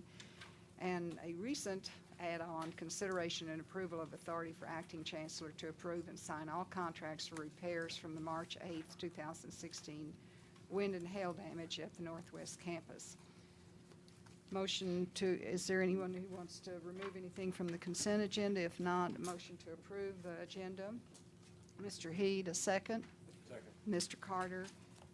All those in favor, aye. Aye. Any opposed? I take it we didn't have any additional damage anywhere last night. Everyone's safe and in the same one piece. Committee reports. Mr. Carter, Audit and Finance. Has not met. No. Governance Committee. We did meet and finalize the agenda as you have it before you. A recommendation from the Governance Committee, which we would ask approval on tonight, is the appointment of a subcommittee to research and evaluate P3 public-private partnership agreements. I would entertain a motion to approve that appointment. Move for approval. Mr. Carter, it comes from the committee, does not require a second. All those in favor, aye. Aye. Any opposed? I have invited and received agreement from Mr. Greenhill, Ms. Ayala, and Mr. Heed to serve on this committee, and I'm going to ask Ms. Ayala to chair the committee. Item number, oh, excuse me, the Institutional Planning Committee, Ms. Vandergrift. Good evening. Well, the Institutional Planning Committee met yesterday, but I wanted to remind you all that in January, the board approved the construction of the Center of Excellence for Visual, Technical, and Performing Arts. Since that time, we've also authorized the acting chancellor to start the first steps in that.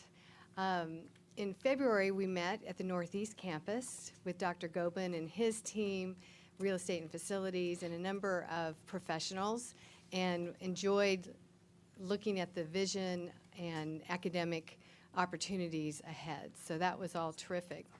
Yesterday, we met here in the boardroom, and I really want to thank real estate and facilities for being there, Mike Herndon, in addition to the presidents and their representatives. So that was really, really special to have you all there. We had a presentation by Nina Petty about the Innovation Forum, which is an important piece of the college because it provides an avenue to capture good ideas, improve different things, but also we have to pay for it. So it was really a piece that the IP committee was interested in relearning, understanding the dynamic of how the Celt and everyone looks at those initiatives. So we're really proud to offer that really to the district because I think it going forward, it just is all about continuous improvement and creating ideas from all the employees. So thank you for that. At the same time, we also considered an RFQ, and before I talk about the motion, I would love for Mike Herndon to come up to just kind of articulate the scope of the RFQ. The Institutional Planning Committee did recommend that an RFQ be issued for a two-phase full design services contract, which would be subject to board approval again after phase 1 of the contract. Thank you, Ms. Vandergrift. Yes, we will start the process of developing the full scope of services for the Northeast Performing Arts Center immediately over the next few weeks. We anticipate having that complete within probably, I hate to say, in a few weeks, 2 to 3 weeks. have it ready to advertise, and once it's advertised, we'll go through, we anticipate a lot of interest in it. We'll get numerous responses, go through an evaluation process, and determine the best, most qualified firm. For professional services like architecture, we're required to issue a request for qualification versus a normal request for proposal, and base the determination strictly on the qualifications of the firm. And then we negotiate the contract with them from there. And as you mentioned, the intention is to,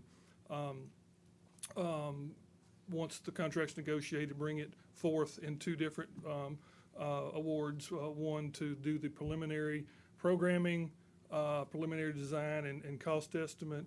And then once that's been vetted and we know where we want to be, then we'll come forth with the full complement of design and construction services from there. Can you also address the opportunity for the board to review the phases and the subsequent approvals? Yes, correct. Once we've we'll bring a recommendation to the board of the firm which we believe is the most qualified for this particular engagement, as well as the negotiated contract for the first part of that I mentioned earlier, programming, preliminary design, and so on. So that will come forth be recommended to the Chancellor and come forth to the board. And then that will take several months, obviously, to complete that portion of it. And then once it's complete, then we anticipate there being some review by the board and others within the college to make sure we're on the right track, and hopefully not have to back up and make any changes. But if so, that's the opportunity to do it. And then after that, once we're satisfied, then move forward directly with the full-blown design and construction services contract, which will be the lion's share of that. Great. Does that answer? I already Okay, made the why motion. don't you repeat it? Okay, so I'm going to repeat the motion.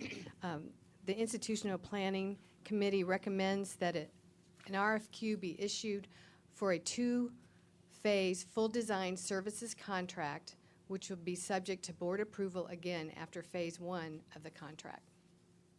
And your motion is to approve that recommendation from the committee? Yes. Yes, and the motion is from the committee, so it doesn't require a second. Are there any comments or questions, discussion? All those in favor, aye. Aye. Any opposed? Thank you very much, and thank your committee for a lot of hard work and the staff who has been helping you. I'm advised by my advisor that I can't just appoint a committee, I have to have board approval. So with your approval, I would like to appoint Mr. Greenhill, Ms. Ayala, and Mr. Heed to the P3 committee. So moved. Motion by Ms. Morrison, seconded by Mr. Carter. All those in favor, aye. Thank you very much. Any opposed, I guess I should say. All right. Item number 10, consideration and approval of cooperative purchasing network agreement with weatherproofing services to restore roofs per the district-wide roofing assessment in the amount of $534,801. Mrs. Petty. Good evening. Yes, this is for roofing, important work that's happening at both our South Campus and our Alliance project. You have detailed information in your packet about this. There will also be warranty coverage included in this packet, and I just ask if you had any specific questions that I could address before we ask for approval. Motion to approve. So moved. Mr. Greenhill, second. Mr. Carter. Discussion. All those in favor, aye.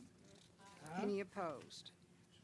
Item number 11, Ms. Petty, consideration and approval of contract with GCA Services Group to provide ground services for select locations at Tarrant County College District, not to exceed the amount of $450,000. Great, thank you. I might just point out, because I'm not sure this was in your summary information historically, we've handled this kind of work on a cooperative agreement. We actually bid this out because it was adding some additional facilities that you see in your summary that we've added on to that, and that was the reason that we bid this out.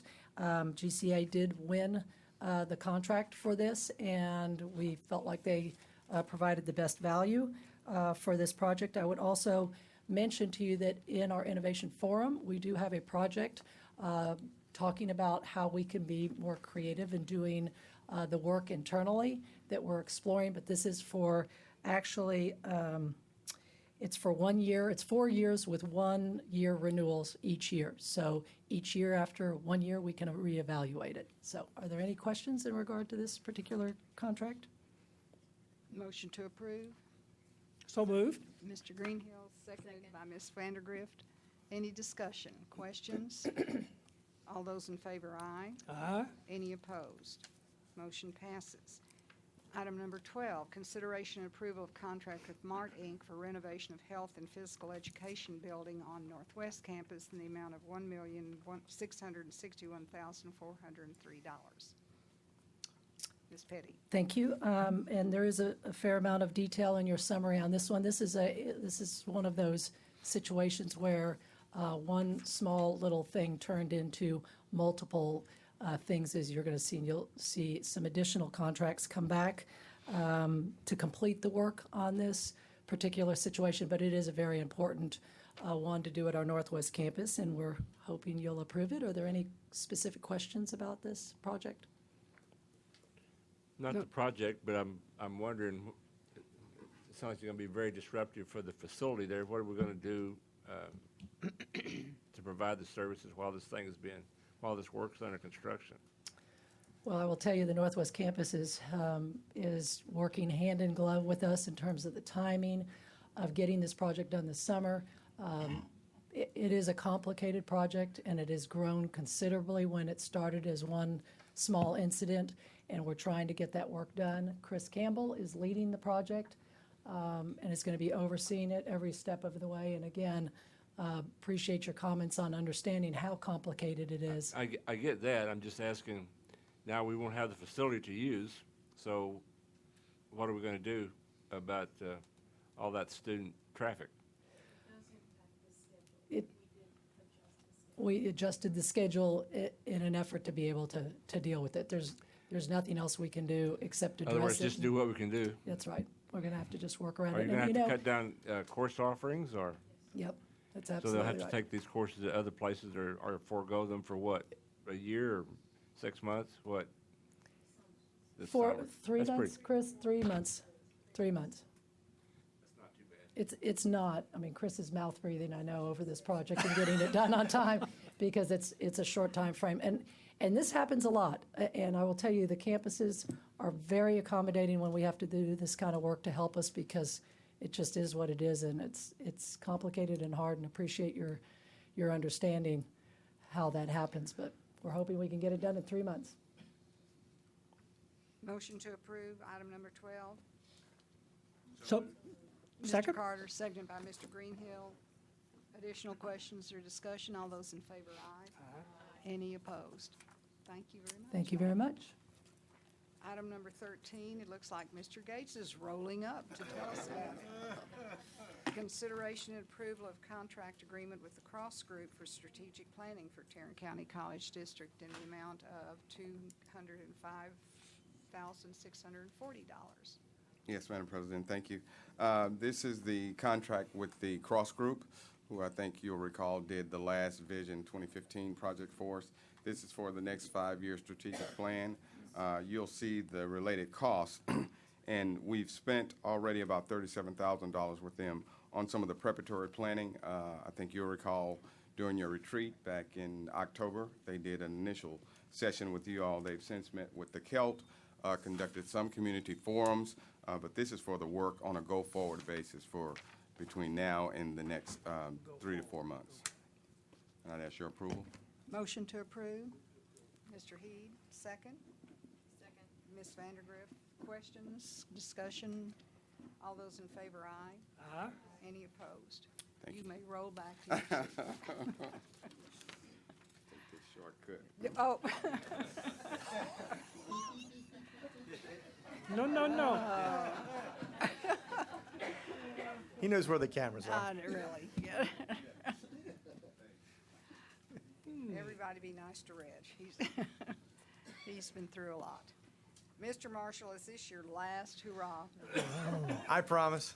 And it's a little. Until tomorrow. only $139,910, consideration and approval of purchase of Microsoft Premier Support Services annual renewal. Motion to approve. So moved. Mr. Greenhill, seconded by Mr. Heed. Any questions of Mr. Marshall? All those in favor, aye. Aye. You're on your way. Thank you. No questions. Thank you. All right. Mr. McClendon, the monthly financial report.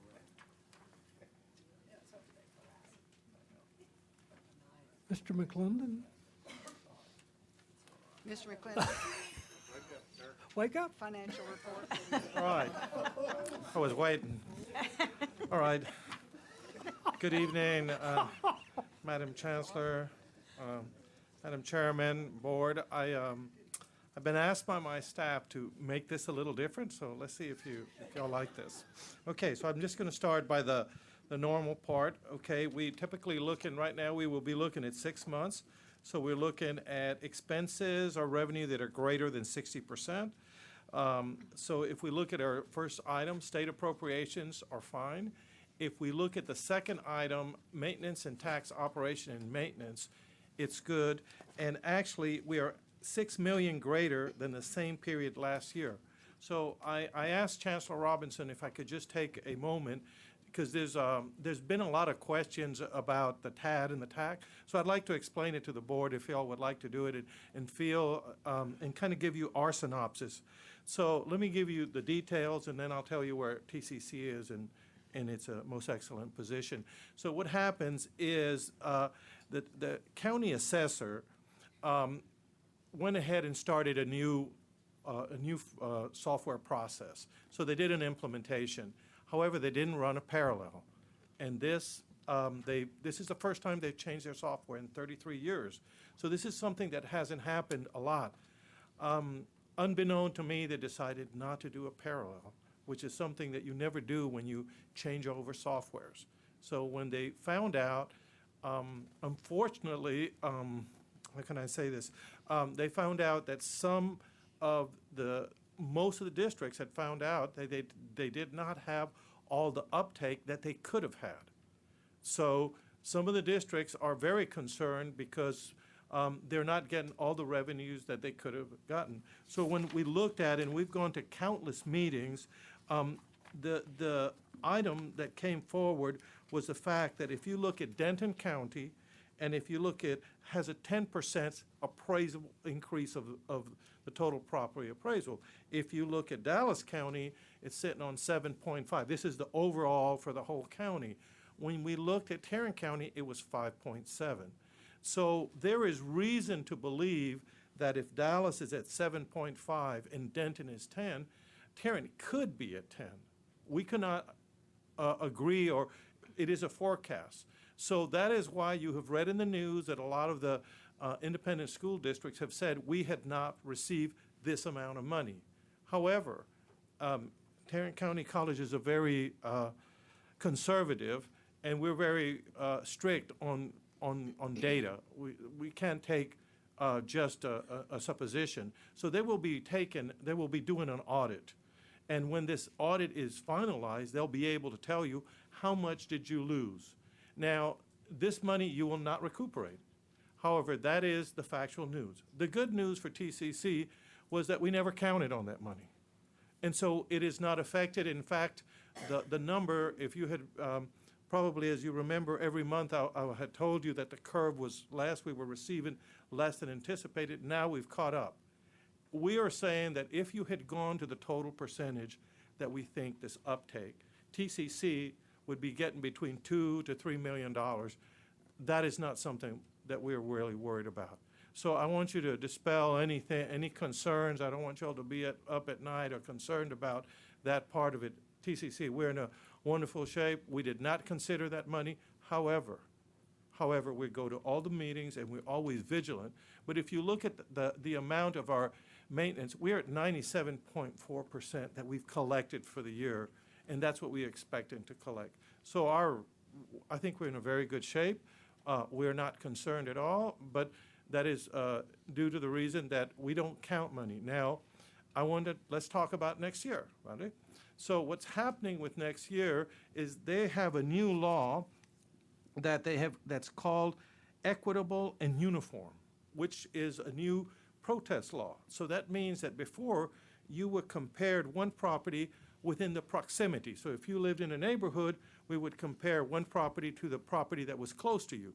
Now you can say, or a business, you can say, I want to compare property A, I have a hotel, it has 1,500 meters, 3,000 rooms, or whatever, 300 rooms. I want to compare to another hotel that's equal on the other side of the county. So this new thing is, they believe, we have seen more protests than before. So there will be, so some of the numbers may come down a little bit, but we are still conservatively expressive. I've asked Mrs. Chang what is her opinion, and Mrs. Chang says she's very not worried at all, nor am I.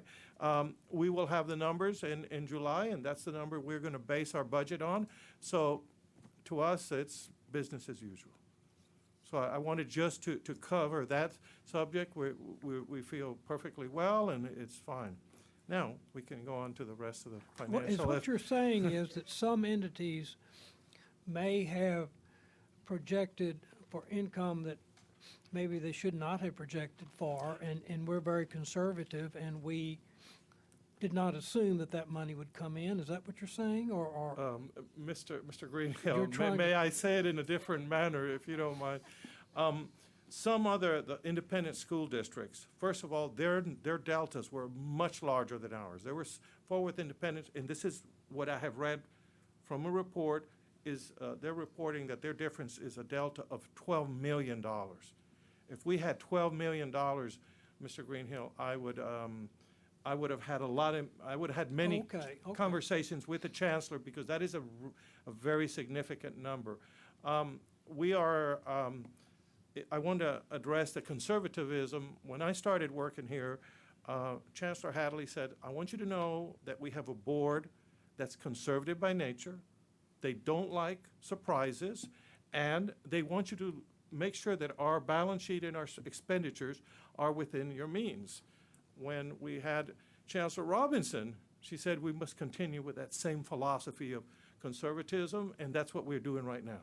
So we continue with that same philosophy until we're changed. So it is the same process that the board tells us, the Chancellor, and so anything that comes out of a percentage or anything that I'm concerned, I would take it to Chancellor Robinson, and then she will share it with her board.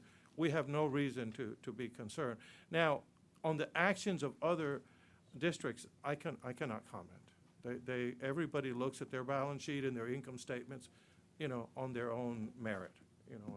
I don't think that would be right for me to talk about that.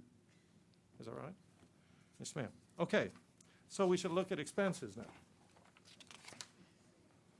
Okay, if we look at our expenses, we're sitting on 58% versus 60%. So we're in perfect shape. I mean, I think that's exactly where we would look to be, and we're there. And so now we're going to go to investments. All right. So what I've decided, with your permission, is based on the policy, every quarter we have to give you an update. So I thought I would just give you the quarterly update, but if at the end of the quarter you still want me to go and give you the monthly update, I can do that. But that's all right. The Chancellor is not smiling, so I will take that as a no. Okay, so that is. So if you're looking at the quarterly, so let's just talk about it quarterly, because it is a requirement. I just, I did not want to take anything away that you had to. Yeah. Okay, so our beginning balance is, if we look at it, we're sitting on, this is for the whole quarter, was a beginning balance of $96 million. If we look at our investment pools, we have received a net, that's plus and minus, of about $86 million. And on 2/29/16, we have an ending balance of $182 million. All right? If we look at our short terms, those are for periods from 90 to 180, provides better returns than pools. We had a beginning balance of $5 million. We had a net of $15 million. That's how much we've netted out during this quarter. And we had an ending balance of $20 million, right? Now, if we look at U.S. agencies, okay, we have a beginning balance on 12/1/2015 of $90 million. We added a net effect of $40 million, and we have an ending balance on 2/29/16 of $130 million. If we look at the total portfolio, we have a beginning balance on 12/1/2015 of $192 million, and we have an ended balance of $333 million. Okay, so let's look at our performance. If we look at our performance for 3 months is at 0.64%. If we look at, this compares to the T-bill rate at, right now at 0.4. So our spread, which would be 0.64 minus 0.4, we have a spread of 24%, which is favorable. Now we'll talk about the WAM. If we look at the WAM right now for Q2 is 350 days. I also thought I would give you the WAM of Q1 was 362. So we're trying to approximate that. Long-term investments will be the ones that move them to the 365. So we're working within that window there. Our total earnings for the quarter are $501K, and our total accrued interest is $433K. Any questions? Questions? Questions? No questions? Thank you. Thank you, ma'am. Chancellor's report, Ms. Robinson. Dr. Gobin, I think you have some staff introductions. Yes, thank you, Mrs. Robinson, Mrs. Appleman, and members of the board. It is a great pleasure to introduce new staff members at Northeast Campus. This evening, I would like to introduce our new Vice President for Community and Industry Education at Northeast Campus, Jerry Zumwalt. Jerry, come on up here. Mr. Zumwalt has served as Program Coordinator and tenured Assistant Professor of Radio, Television, and Film on the Northeast Campus since 2000. He's created and taught a diverse curriculum of media theory, production, and computer-based courses, and produced a variety of professional development programs used at TCC for new faculty orientation, classroom assessment, and technical program evaluation. Jerry also produced a Starlink teleconference on computer applications and another on nursing continuing education when he worked at Navarro College in Corsicana as the Director of Telecommunications. Prior to joining TCC, Jerry worked as an outside sales representative selling AVID. There are lots of alphabet soup here, so I'll stick with me on this. As well as Sony broadcast equipment packages to customers such as Radio Shack, JCPenney, WFAA, KXAS, TCU, and BNSF. Might have been an EIEIO in there or something. During this time, he also sold, created, and delivered technical training courses to large and small corporate clients. Jerry has served on numerous TCC committees, including the Northeast Faculty Senate and the JCC, and he was chosen to speak on behalf of the faculty at the Trinity River campus groundbreaking ceremony. He has worked with the Northeast Tarrant County Arts Association, Colleyville Chamber of Commerce, Tarrant County Public Health Department, and numerous area school districts. Mr. Zumwalt holds a Master of Arts degree in Communications from Regent University and took postgraduate work at UNT. He has worked in theater, radio, film, and television on the East Coast, the West Coast, and in Texas, and recently served a fellowship at the Television Academy of Arts and Sciences in Hollywood. Please join me in welcoming Jerry Zumwalt to this new role. Jerry? I'd like to say I'm really excited in this opportunity and the endorsement of Dr. Gobin to be part of what's happening at TCC. I've only been here since this century, since 2000, but we're really excited about the new building and performing arts. It's my background. I hope to participate in that and help as much as I can in all those opportunities. So thank you very much. Congratulations. Thank you, Jerry. It is also my pleasure to introduce our new Director of Academic Affairs, Ms. Jeanette Jacobs. So Jeanette, come on up. Jeanette has been with Tarrant County College District for over 8 years, serving the last 4 years as Coordinator of Academic Support Services on Northeast Campus. She has over 15 years' experience in higher education, including work as a state reporting official at Angelina College in Lufkin, Texas, as well as the Texas State Data Center at Texas A&M University. She has also served as an adjunct on our Southeast campus in the business department for 2 years. Ms. Jacobs earned a Bachelor of Arts degree from Texas A&M University and a Master's in Business Administration from Texas A&M Commerce. She is a 2015 recipient of the John and Sue Ann Rush Excellence Award through the League for Innovation in the Community College. And I often refer to Jeanette, and I think very favorably, as the Swiss Army knife of Northeast Campus. She can do just about anything, and whenever we need something accomplished, everybody says, hey, we need Jeanette Jacobs to help with this. So please join me in welcoming Jeanette to this new role.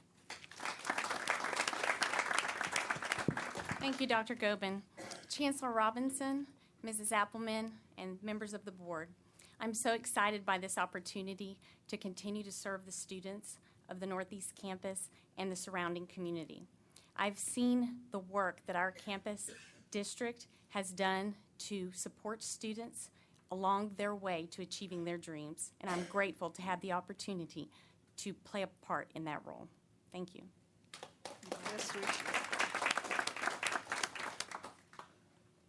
Thank you so much. Thank you. Board members, in your packet, there's several accolades. On the data points, as we come up, our next board meeting, you're going to have a workshop on your first workshop on the budget.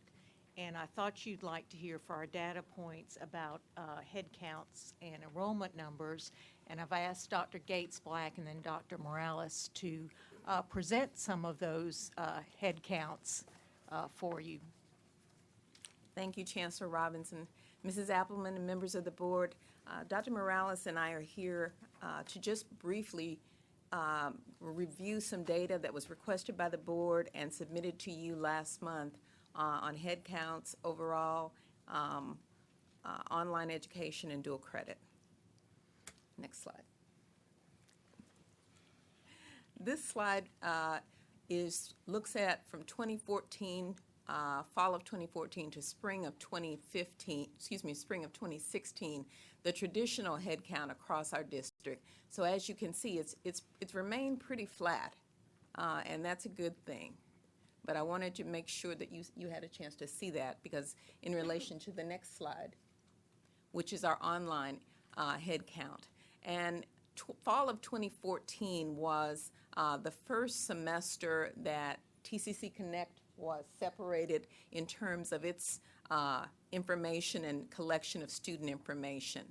So you can see fall of 2014 and spring of 2015, there was a sizable number of students taking online education, and we were really pleased by that.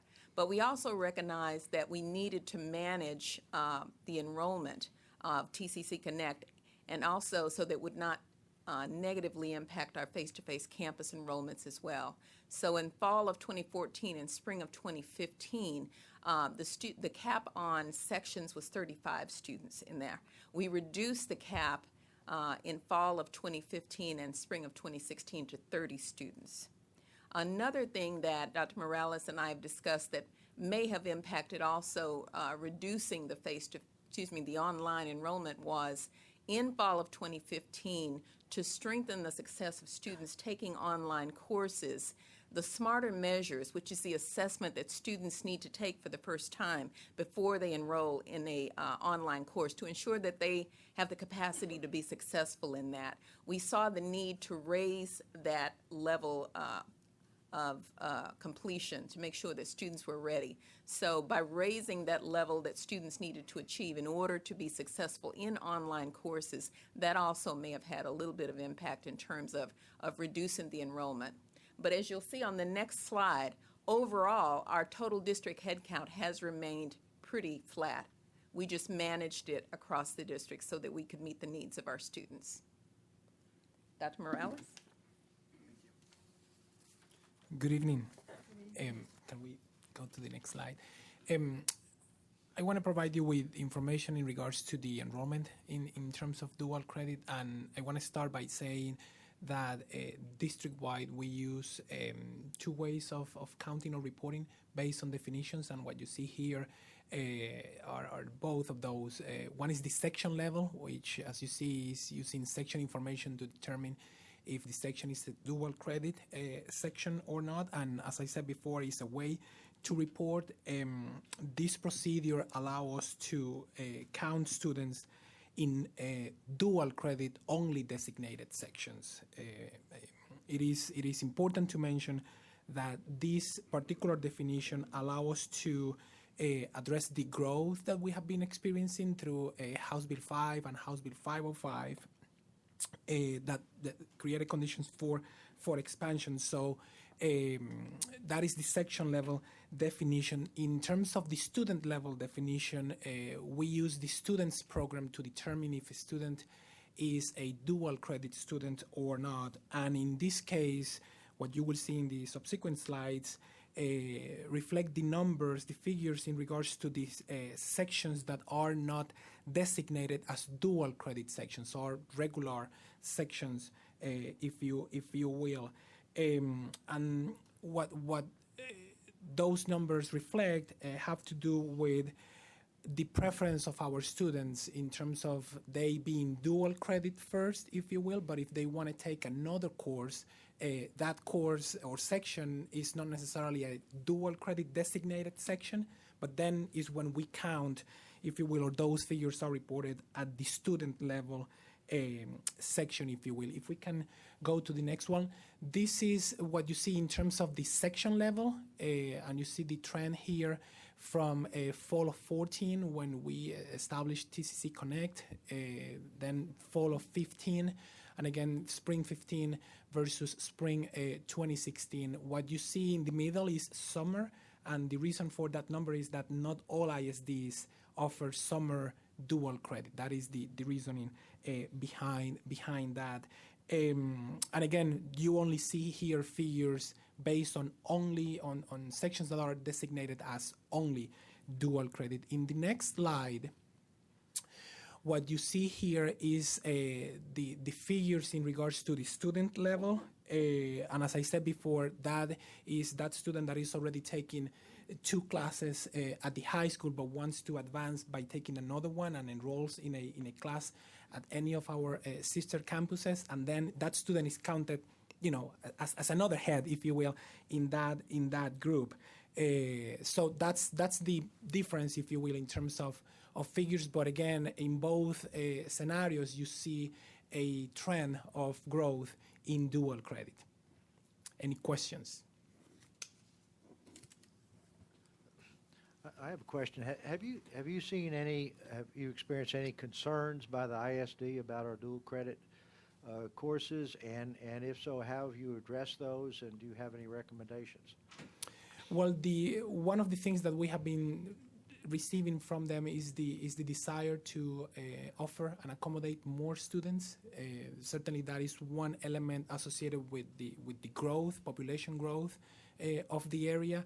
Their strategic plans and what the state is doing. So in that sense, they are very interested in us continue to fulfill those needs and serve more students. And we have been working district-wide, my counterparts and the other areas in the district in terms of how we can best align that in terms of the faculty, the planning aspect on how we can assign more teachers to be able to fulfill that. Okay. Do you have any recommendations for the board, or you handling the situation? Mr. Heed, I've been working with an outside consultant and receiving his recommendations, and I'll be reporting back on that in the very near future. Okay, good. Any other questions? Can I see that first slide again, the very first one?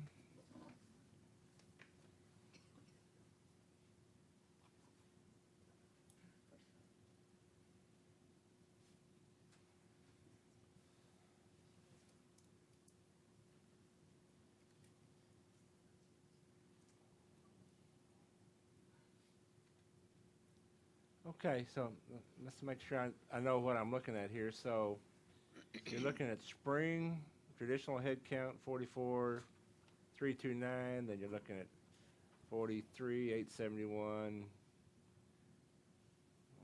down.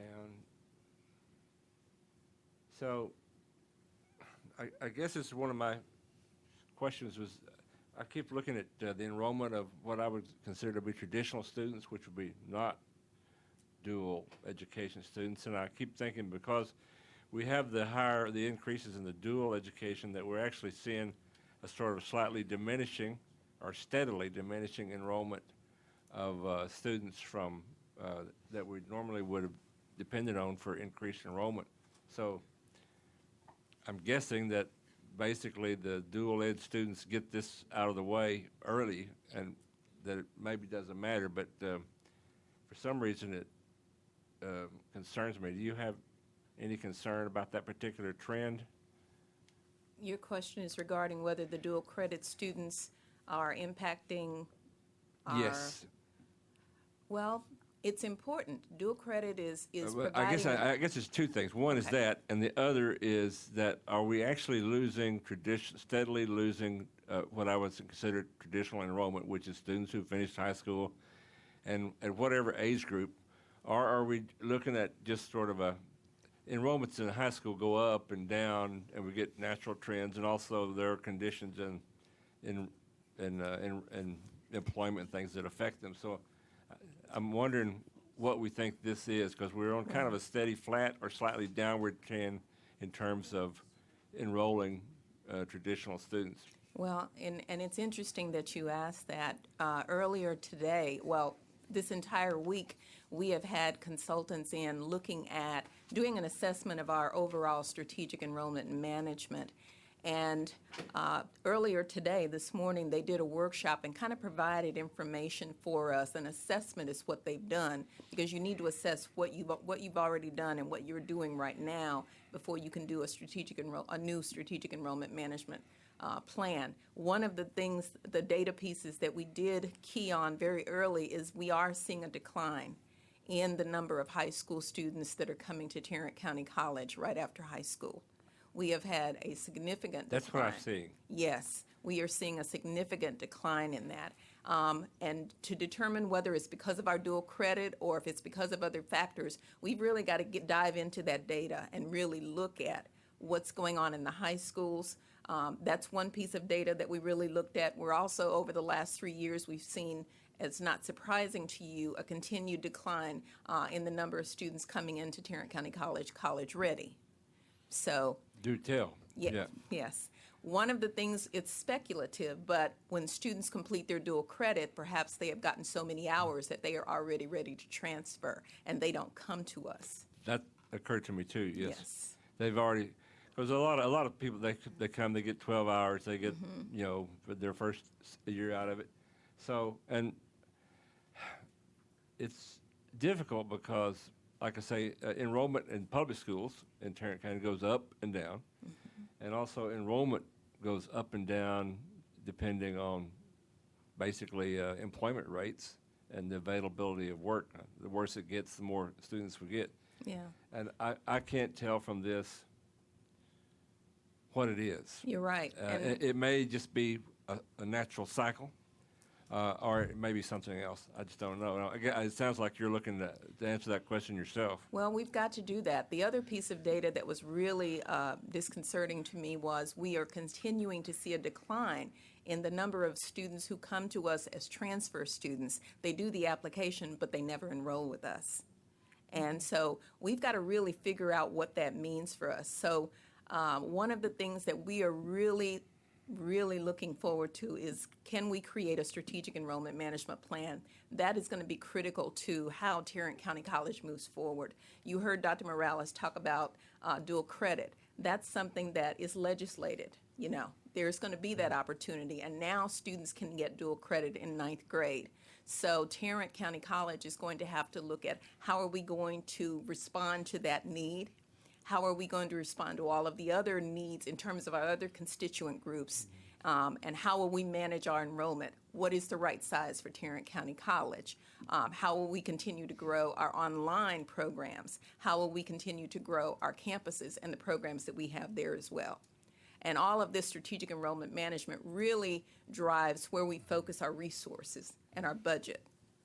Yeah, I wondered too what our enrollment would be if there was no dual ed whatsoever, which would be, will not be able to answer that question, but I'm guessing that it would be close to what this is, yeah, anyway. Yeah. But I don't know, and I hope when you can tell us. I don't have it in front of me, but I believe that we know you don't. should. Nobody does. Oh, yeah, but we would be able to figure that out. We would be able to pull out, because there's special coding that we've all agreed upon in terms of how do we identify the dual credit students. There are, I think, 3 codes in our system where we identify, so we can extrapolate those codes, and that would allow us to be able to identify students who are not dual credit. Yeah. I guess I caution too, I remember not maybe 2 or 3 years ago when we had someone from a consultant firm standing there telling us about the hugely expansive enrollment that we would have. And I think about half of the board was very dubious that that was going to occur, and as it turned out, the dubious side won. So it's interesting. Yes. Any other Yeah, questions? dual credit gives our students a tremendous leg up. I mean, it's It very absolutely beneficial, does. especially for the kind of students that take dual credit, and early college, high school for that matter. Is there any way to develop any kind of data, or is there any data, and I've asked Tim this, to somehow gauge the success rate of the students that take the dual credit and or early college, high school in terms of, going on to college or getting a job or? Well, as they transfer to universities, one of the things we have is the student clearinghouse. And so once a student has been a part of Tarrant County College, we should be able to track where they've gone once they've been a part of us, in terms of if they've gone on to TCU or to UTA, to see how that works through the student clearinghouse, if that's answering your question. Yeah. Trustee Heed, you might remember that one of the things that Congress is wanting, one of the things that ACCT is trying to do is to create a national system to do just this, is to track students, including, I think, dual credit students on a national basis so that we can track what's going on in our educational process. That was one of the platforms that the ACCT had, we learned about. Yeah, I don't think that includes dual credit. You know, but it's probably in there, not, but yeah. on a bigger level, I think this Right. is an important issue, yeah. It doesn't include dual, okay. Tim? They just classify it as a Tarrant County student. They don't follow the student the way we follow the student. It's just when they transfer to UTA, they know that student came from Tarrant County. And when we go to the clearinghouse and ask them for our success of our students, Right. it's just that it's a Tarrant County student that's succeeding at UTA. Yeah. They don't delineate that student was dual Understand, enrollment, yeah. first time in college, whatever other attribute we assign. The clearinghouse just assigns a home campus where they came from and where they went. So Right. it's troubling because Yeah. we have a greater need than the clearinghouse Yeah. has capacity to fill. And we know inherently it's good for the student. It just, it'd be great if we could have some hard data, or, that indicates. We have the data that shows our students are competing at or above the level of a student that starts as a freshman at those institutions. I understand, but not necessarily dual credit. But not necessarily dual credit. We're Yeah. not necessarily traditional. So And in terms of that National Student Clearinghouse, there's a campaign nationally going on for colleges and universities to join that, because that will allow us nationally, and as you were saying, Mr. Greenhill, to be able to track our students no matter where they go.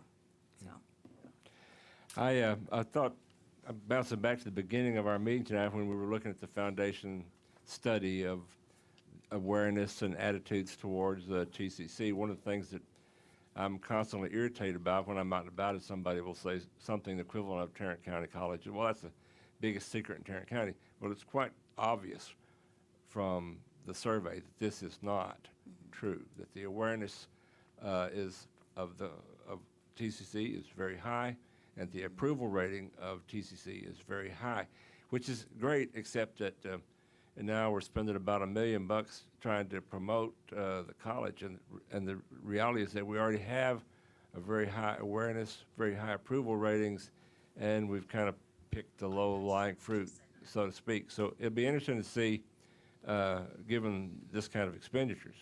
I With this disagree with that. yeah, with this level of approval, well, we'll see, because Well, the I numbers think will it's tell. because we have upped the budget on public awareness. I think it's because in the last 4 or 5 years, we have been emphasizing public awareness.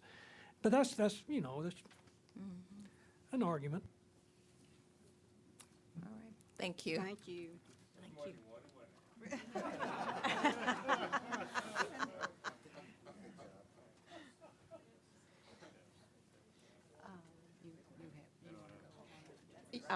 I wanted to just do one other thing under the Chancellor's report. You can read the rest of it, but can you flash that picture up? Oh. Talk about free advertising.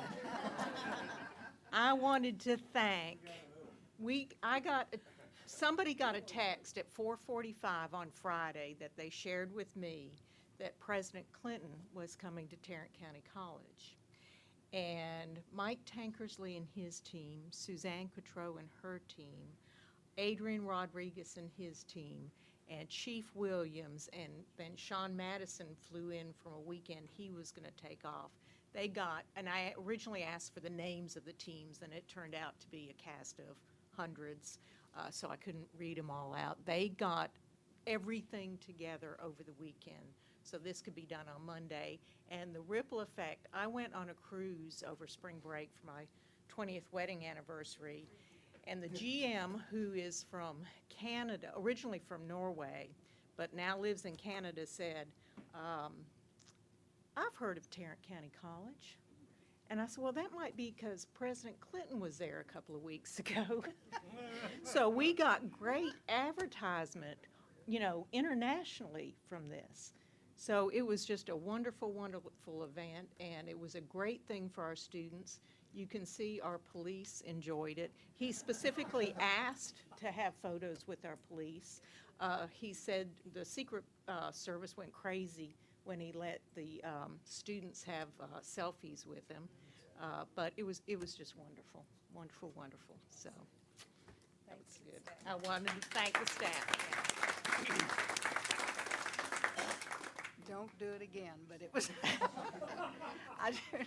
when I heard about that, about 446, I went, there's no way, we can't do it. There's just too much when a president or an ex-president comes, but they did it. And we are appreciative to all of you that were part of that. It was crazy, but it worked.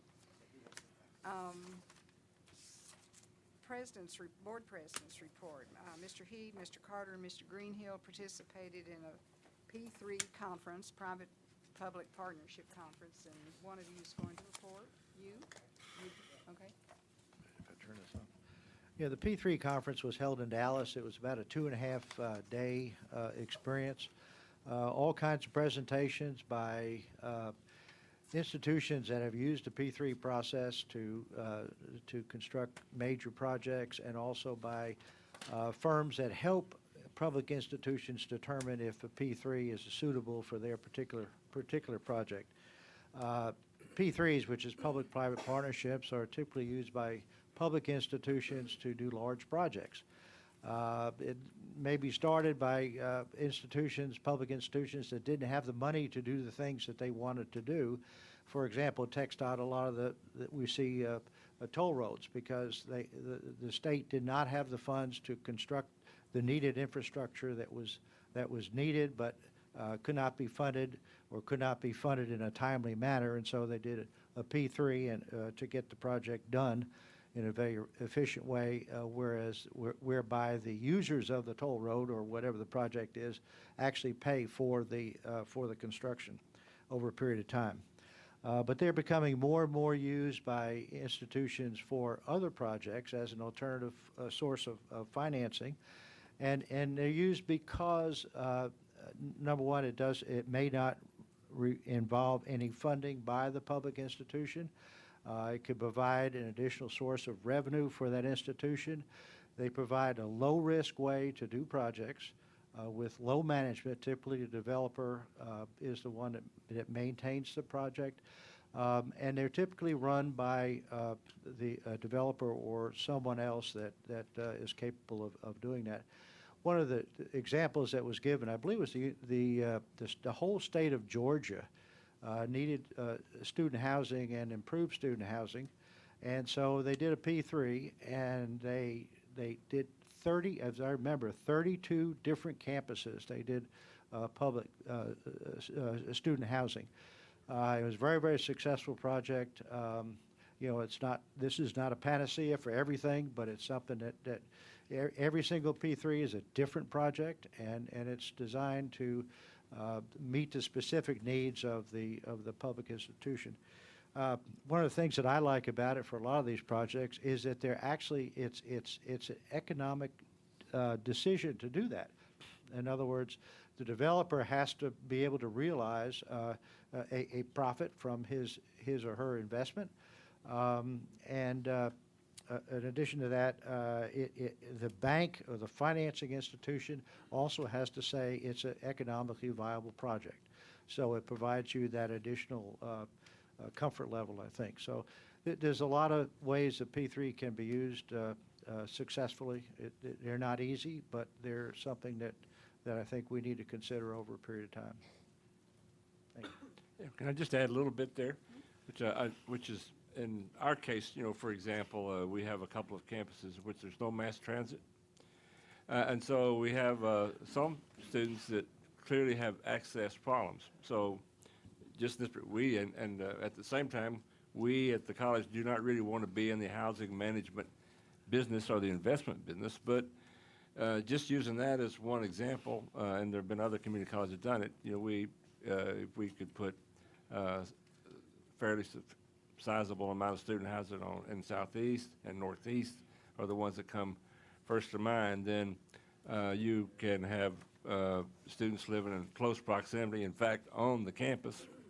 And when you have those kind of things too, you can also work out things, for example, like child care, and so there are some fairly intriguing possibilities, and generally, after a given number of years, those properties actually become the actual property of the institution. So I think it's a new way of thinking about things and way of solving some problems that we have, and then maybe we've just sort of looked the other way. You would have thought by now, for example, that we would have mass transit easily available throughout Tarrant County. The reality is not only that we don't, but it doesn't look like unless it's a bullet train, it's not going to happen. So we're just going to try to look at some of those kinds of possibilities, I think, which is what the P3 committee is going to do, and come back and make recommendations to the trustees, and then from there maybe send some things over to the IP things. And we're sometimes incredibly slow, in government and bureaucracies, but we just would like to at least try to speed this process up and decide if we're interested in doing it or not. And I think maybe in at least a couple, 3 examples, we definitely are interested in taking a really hard look at it. Interestingly enough, I met the lady who was in charge of the hotel project, Mr. Greenhill, on a community college in the Denver area, Metro Junior College. She was a trustee of the institution when they constructed that hotel. And I also talked, Mr. Greenhill, to the governor of the state of Colorado, who at that time was the mayor of Denver, and that's where the project was, and it was very successful. And they encouraged us to look at that and are willing to come and talk to us about that, Mr. Greenhill. I'd love to go to Colorado with you, certainly.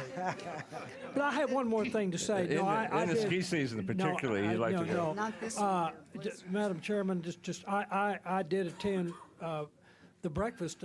These other 2 didn't attend, but it was a breakfast.